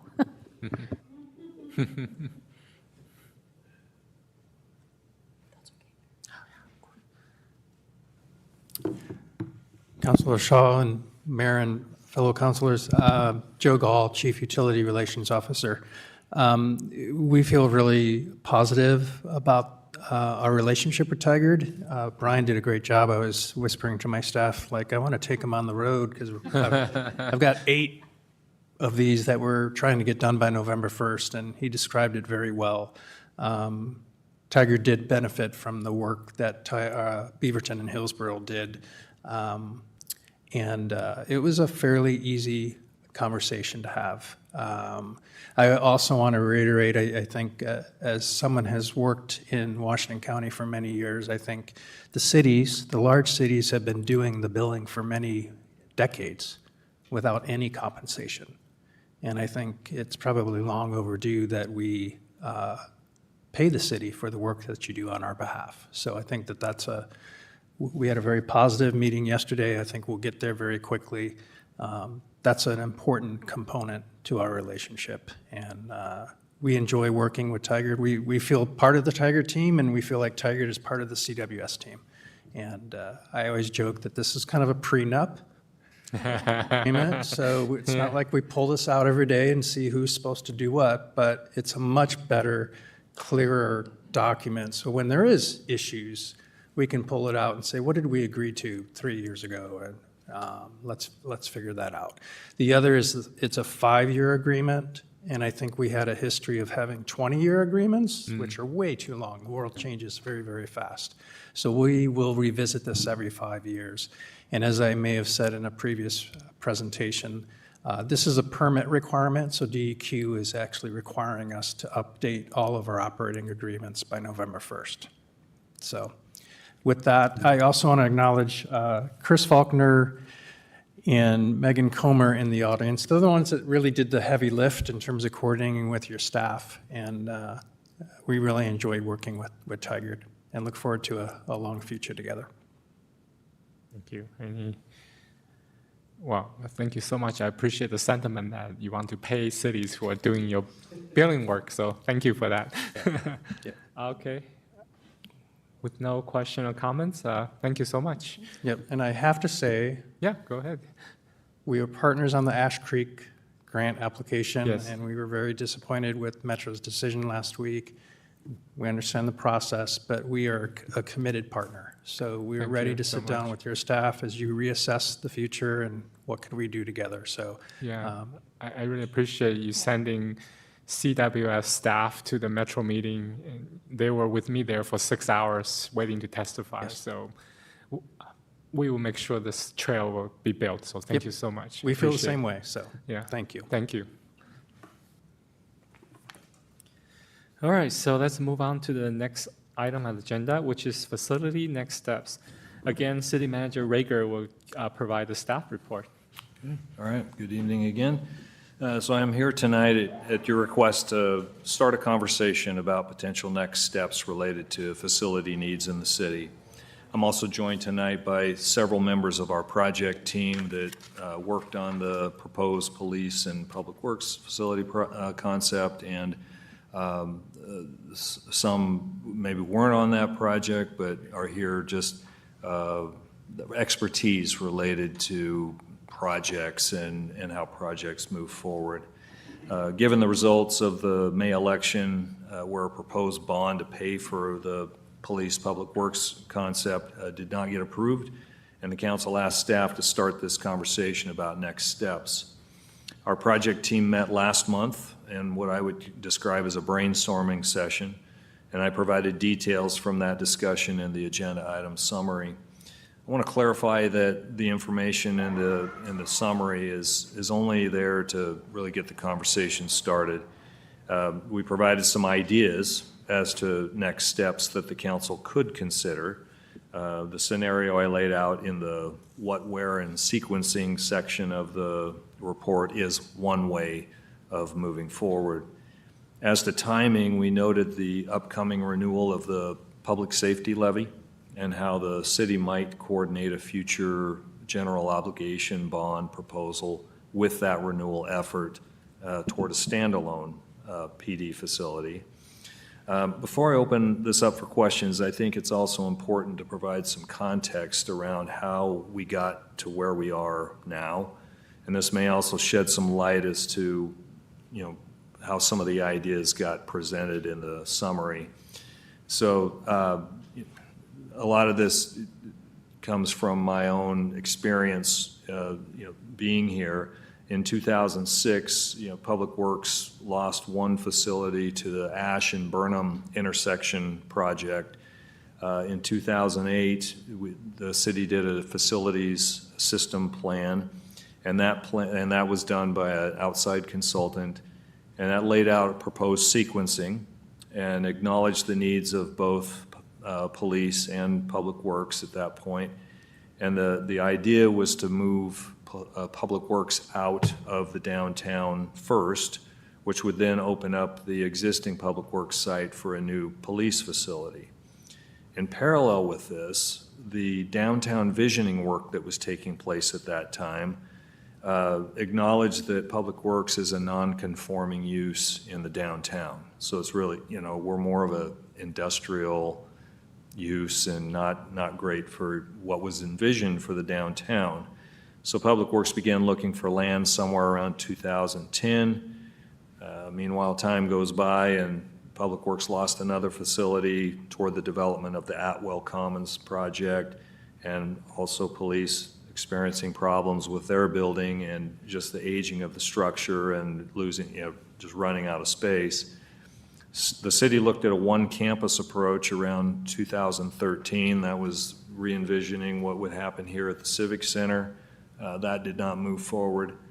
And in around 2020 or 2020, the city looked at an approach in conjunction with potential light rail, where the step one would be moving Public Works out to somewhere else and developing the existing Public Works site into a new city hall and police facility.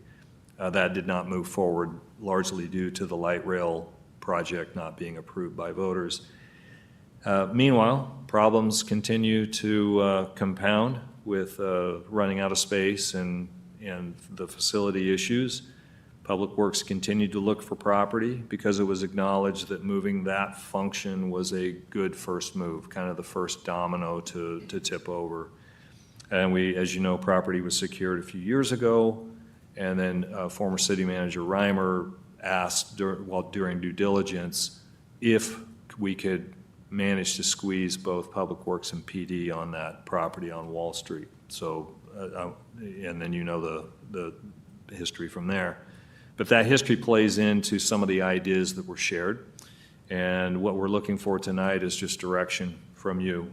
You know, what questions would you like us to explore? One question in particular that was mentioned in the summary is, you know, doing some polling or public engagement around the acceptance of a smaller GO bond in conjunction with perhaps utility rate adjustments to help pay for a public works facility. That, you know, that would be a new set of questions to ask the public. Also, just a reminder that while we're having this conversation, there is the effort to bring forward a new 20-year facility system plan. So that will take about a year to get through that.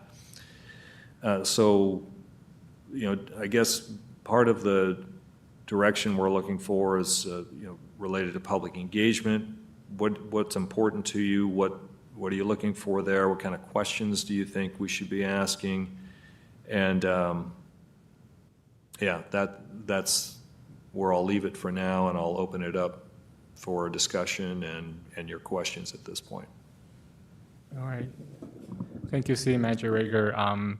Thank you for the presentation, and the staff report represents a lot of work, and I really appreciate the effort that went into developing these options. And first, I appreciate you mentioning public engagement, because when I read this, I don't see any public engagement effort, so I just want to be candid that I remain skeptical about moving forward with this project at this point.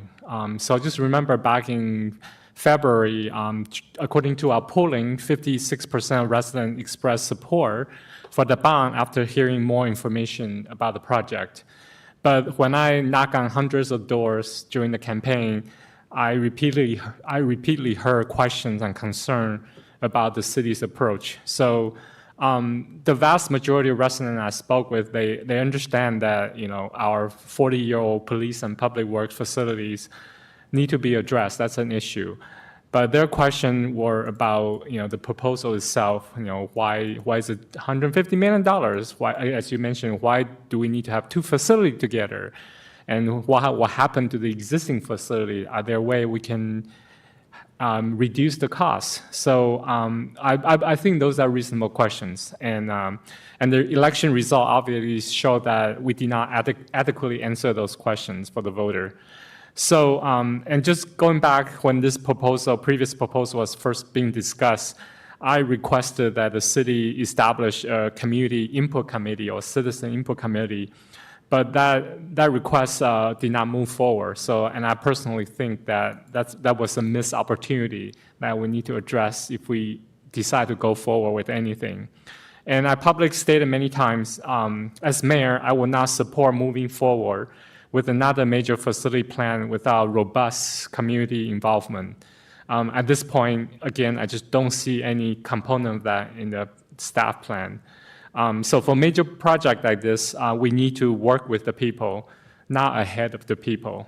So we need to involve residents, small businesses, utility customers, city employees, and other stakeholders who can help us evaluate the needs, options, and costs before the city settle on a preferred approach. And to be frank, I'm not comfortable moving forward with the assumption that enterprise fund should be used at this point. Just put it more plainly, that means paying for at least part of the project through water bills and other utility charges. To some residents, I'm afraid that shifting the cost from a voter-approved bond to utility fees will feel like we are going around the measure's result, right? So regardless of whatever the costs appear to be on the property tax statement or utility bill, residents, we do have to pay for it somehow. So, and also maybe, sometimes there may be a reasonable case for using enterprise fund, particularly for portion of a public work facility that directly support water operations. But before making that decision, the public deserve to understand the actual financial impact and have meaningful opportunity to provide input. So are we discussing a water bill increase of 2 cents per month, $2 per month, or $20 per month? How would it affect Tiger residents, small businesses, and customers outside of the city? Those answers should be available before council is asked to provide any directions. And I also want to know whether we are doing everything reasonable or reasonably possible to reduce the cost, right? During the bond campaign, voters were told that the city was spending approximately $1 million each year renting storage space and maintaining outdated facility. If new facilities will eliminate some of those expenses, can those annual savings be applied toward the project and reduce what the resident must pay? Can customers outside of Tiger who use Tiger's water system contribute an appropriate share to a facility that supports the system? I'm personally supportive of people living outside Tiger who use our water system pay for some of that facility. Can future development serve the Tiger utility system both in and outside of Tiger, contribute through system development charges, SDCs, or other lawful mechanisms? And finally, I heard that quite a bit. Can the city sell or repurpose the existing public or facility and apply proceeds or savings toward the replacement facility? That's just some question. I'm very interested in hearing how we can do everything in our power to reduce costs of this future facility for our residents. And regarding the proposal of potentially relocating the police department, we should also ask whether relocating the police department is the only practical option. I have seen the King City Fire Station being rebuilt right now on its existing site, while operations continue from temporary structure nearby. Can Tiger use a similar approach for our police department? Could the existing police station be expanded or substantially remodeled? Would that cost less than deciding another site and constructing an entirely new facility? If Paso Parks or any other public-owned site is considered, the community must be involved before it becomes a preferred option. And again, I appreciate staff coming out with brainstorming session and coming with recommendation or suggestion, but I'm not suggesting that any of these ideas is necessarily the answer. These are basic questions the community expects us to explore openly before committing to a path. So I'm, just transparency is not simply presenting information at a public meeting. It means clearly explaining the assumptions, alternatives, costs, funding sources, and trade-offs. It also means giving the public a meaningful opportunity to influence the proposal before the major decisions have already been made.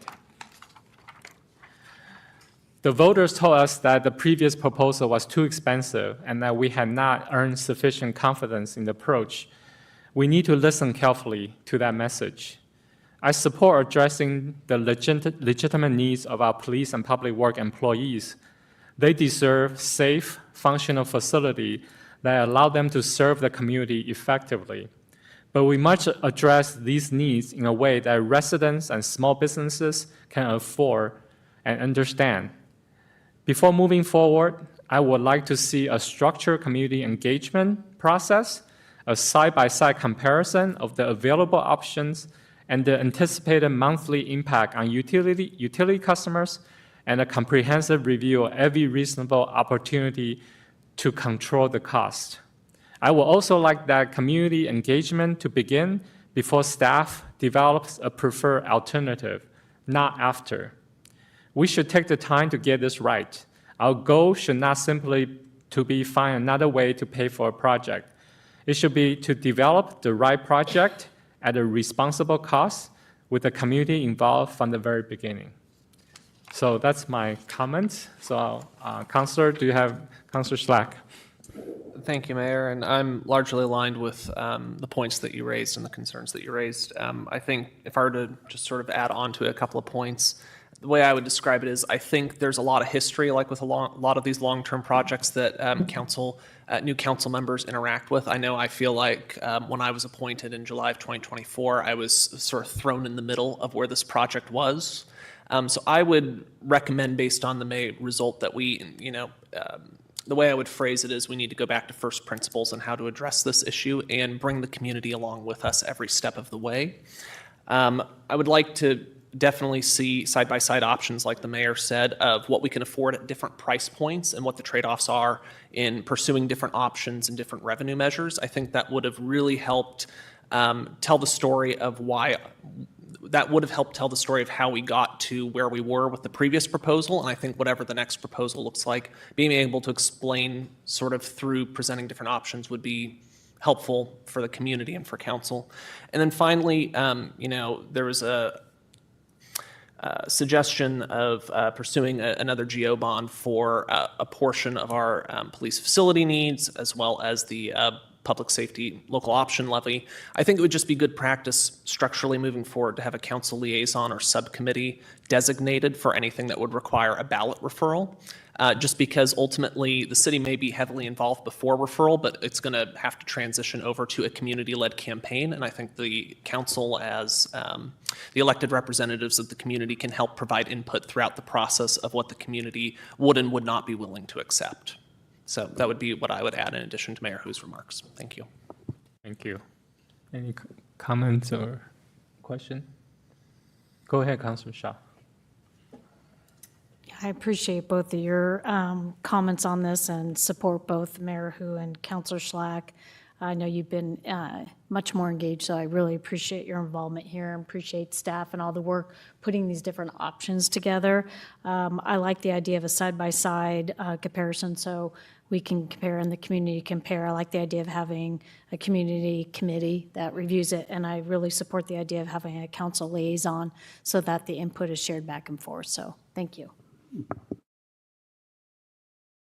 Oh, Councilor Robbins. I'll just make a quick comment. I think Mayor Hu, Councilor Schlack, we had very good points. But I just want to go back and say that I do think that the city team did a great job with our previous plan. I was for the previous plan. Unfortunately, the economy is kind of terrible. Community sentiment is not positive at all. So I don't know that anything would have passed this year with the current political climate that we are. So I don't, even though we failed, I do want to acknowledge all the hard work that was put into that. I think that we did do at least an adequate job of trying to publicize this and get people's opinions. But when I came on council, it was already kind of rolling, so I don't know how it really started.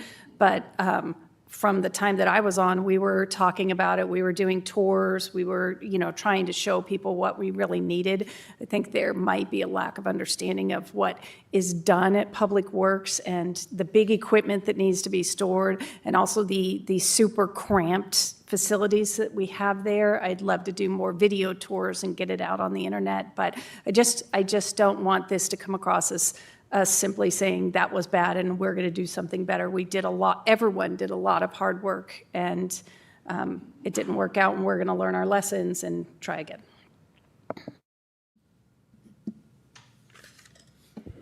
Do you have enough information and direction at this point? I do have a couple of questions, Okay. if that's okay. So related to, I can answer a couple of the questions you raised, Mr. Mayor, such as, could customers outside of Tigard contribute? Yeah, that was something we did consider. That could definitely happen. Can the city sell the existing Public Works facility? That was a question that came up during the project, and the answer was it's complicated because the Public Works site is considered a water system asset. So you have to think back to the prior to 1994-ish, when Tigard took over the management of the water system. Before that, the entire water system was the Tigard Water District, and that site over there was the headquarters for that. So larger sites within the water system, such as reservoirs and pump stations, and that site are considered system assets. And the way our agreement works with our partners, Durham, Tigard Water District, that's the unincorporated area,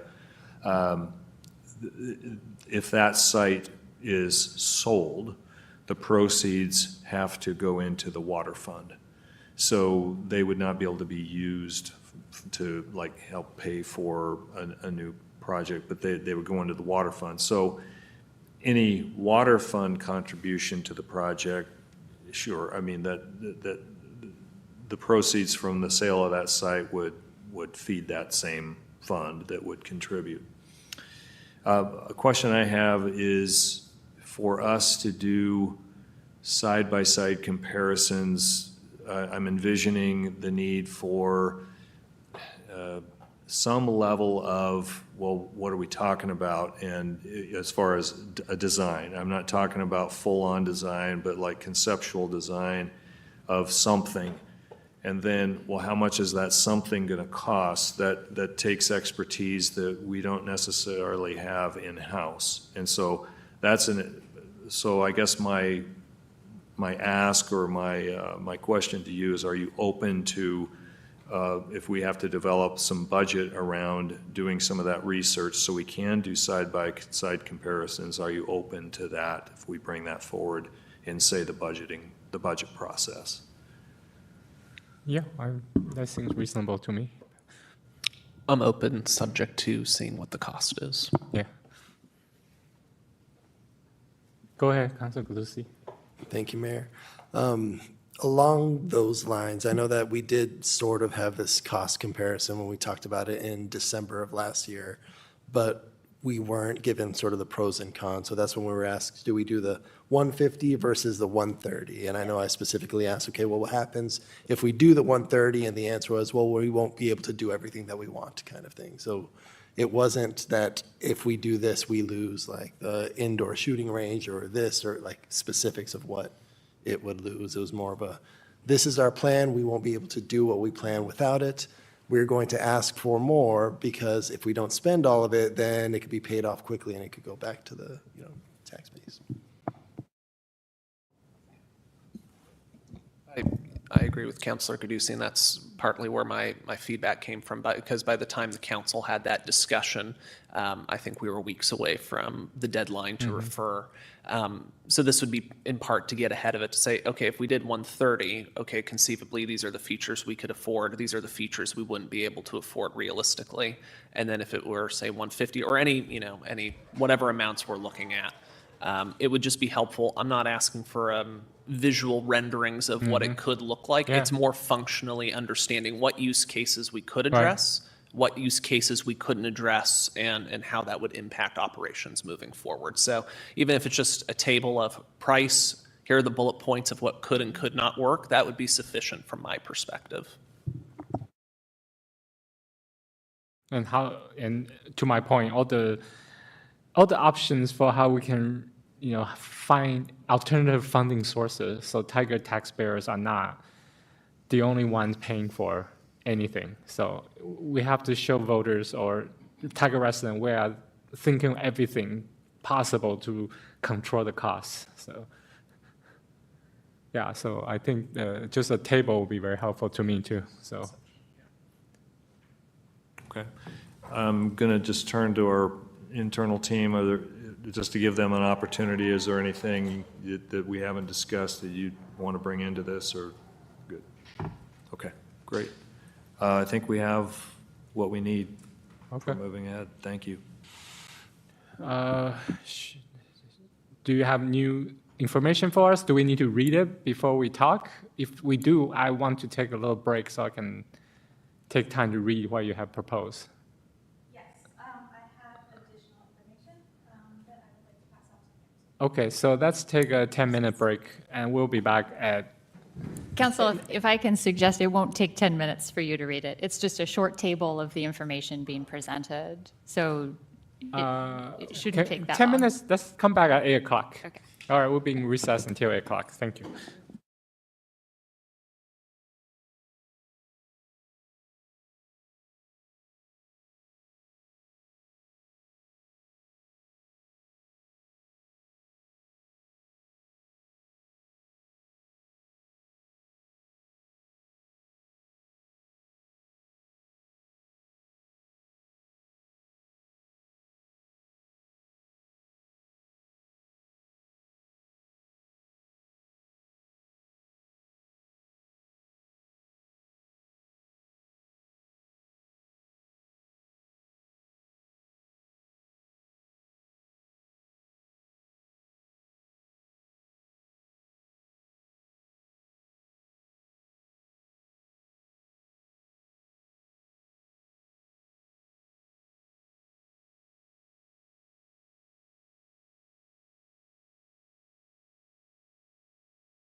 o'clock. Let's resume our discussion on the IGA with Washington County for CDBG joint entitlement. And I will invite Housing Planner Miller and Assistant Community Development Director Skylar Warren to come back to present. Thank you. Good evening, Council. Housing Planner Miller here.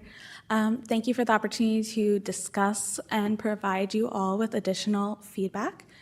Shown on the slide and in the papers before you are the decisions presented to you tonight, as well as options that clarify the figures.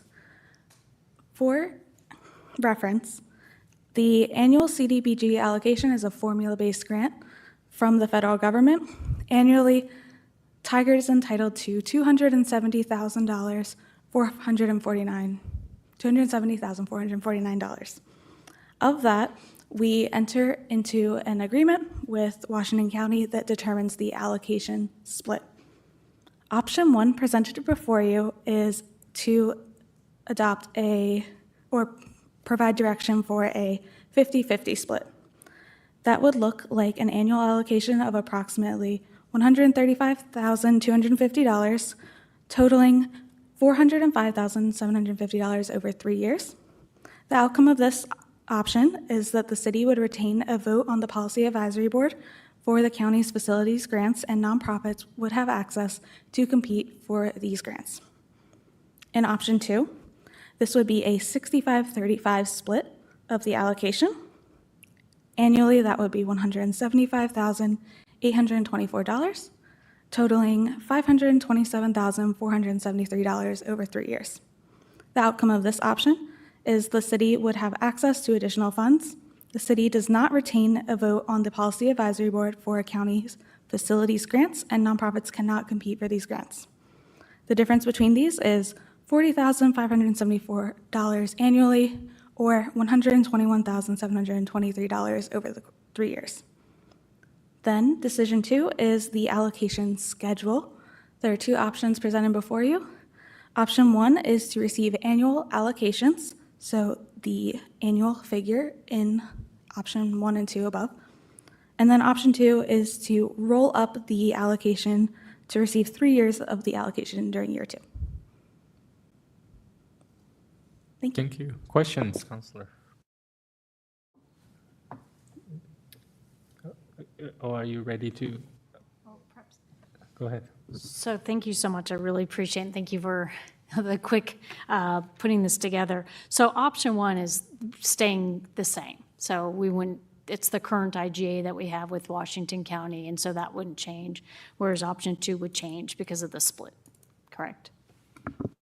Option 1 for decision 1 would be no change in the allocation amount, and option 2 would be a change in the allocation amount. Yes. So, Additional questions? no. So are you, for decision 1, we have to, we can make decision on option 1 or option 2, and there's a decision 2 on option 1's annual allocation, and option 2 is roll up 3 years of allocation at all in year 2.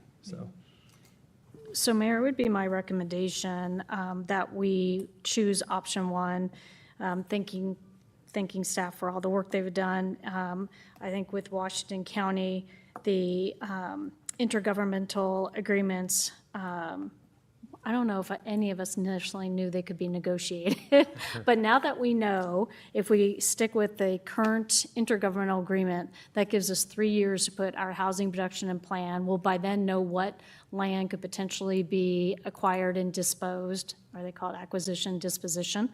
And we'll have a clear idea of what those dollars could be used for, if it would be potentially sidewalks or if it could be housing. So we'll know more clear because the plan will be done.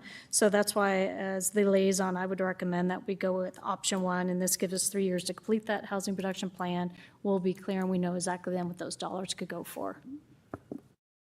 How about the allocation schedule? Well, option 1, the allocation schedule is defined by the IGA. Yeah. Okay. So it's a defined amount that Okay. comes from the IGA. All right. So, okay. Councilor Robbins, are you okay with that?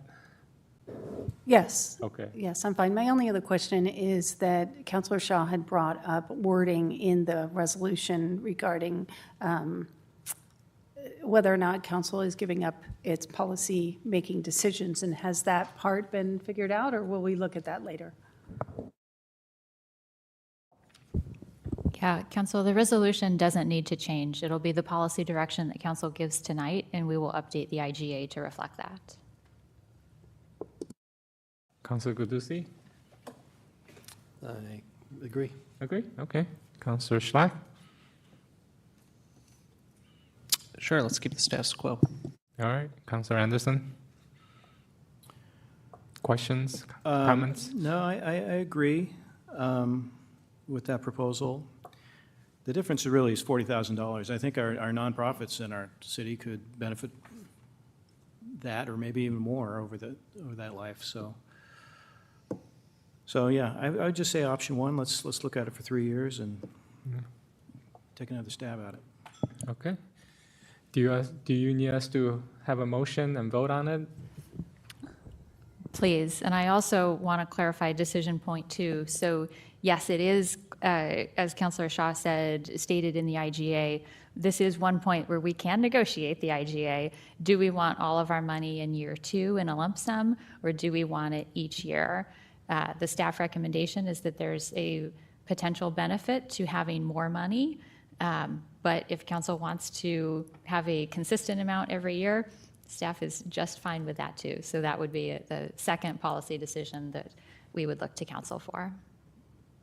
Currently, it's we receive annually, right? So I think that just stay. I would prefer just do status quo on everything. Yeah. Okay.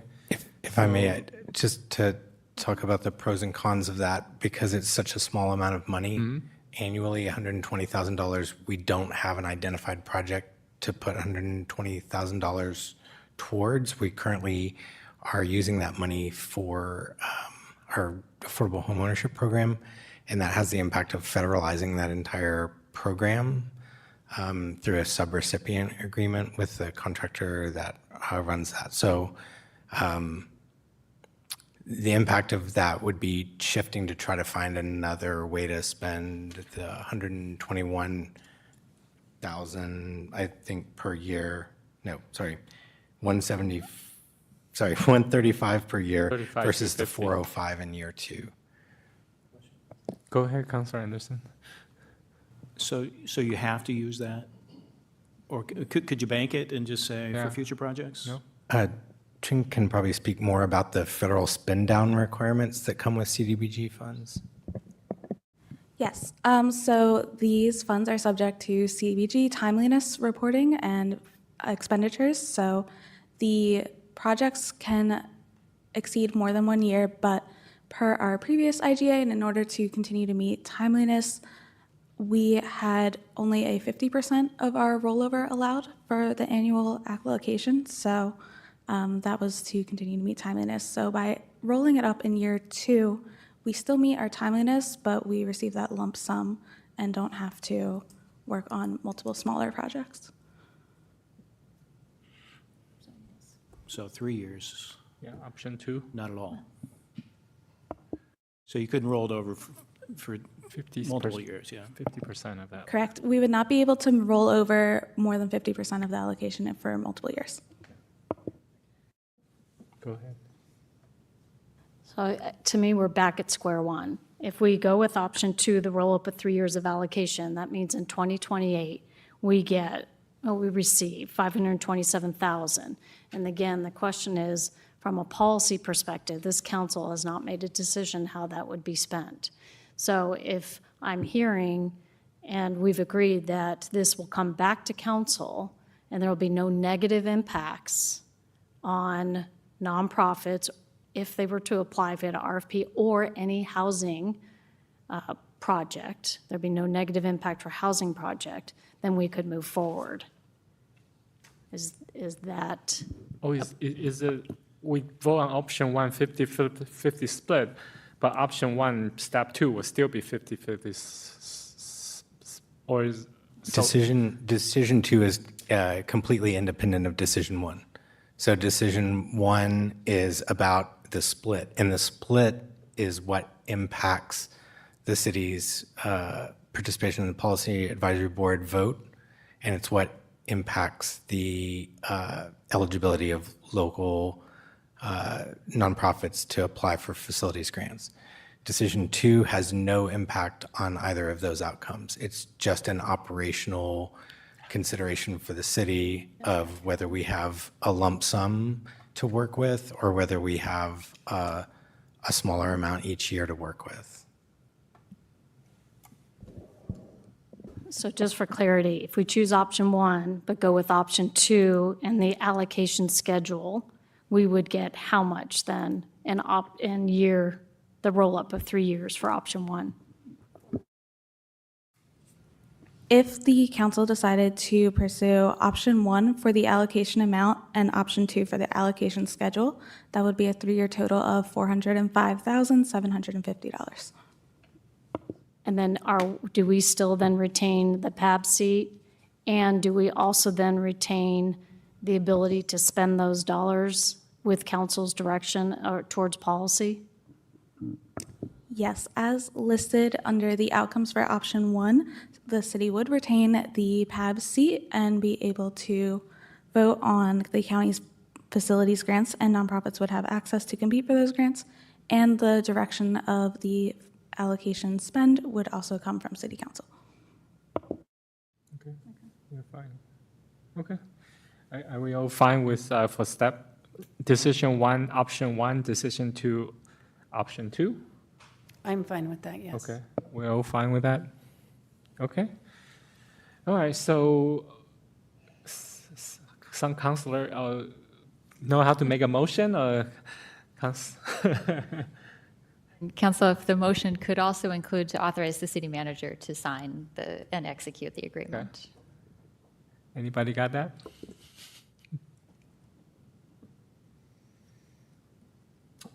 It would be resolution number 26-27 because we passed the originally planned one earlier. Mayor, I move to approve resolution number 26-27, a resolution to jointly accept CDBG entitlement with Washington County and remain a home consortium member and authorize the city manager to sign the appropriate intergovernmental agreement to execute that.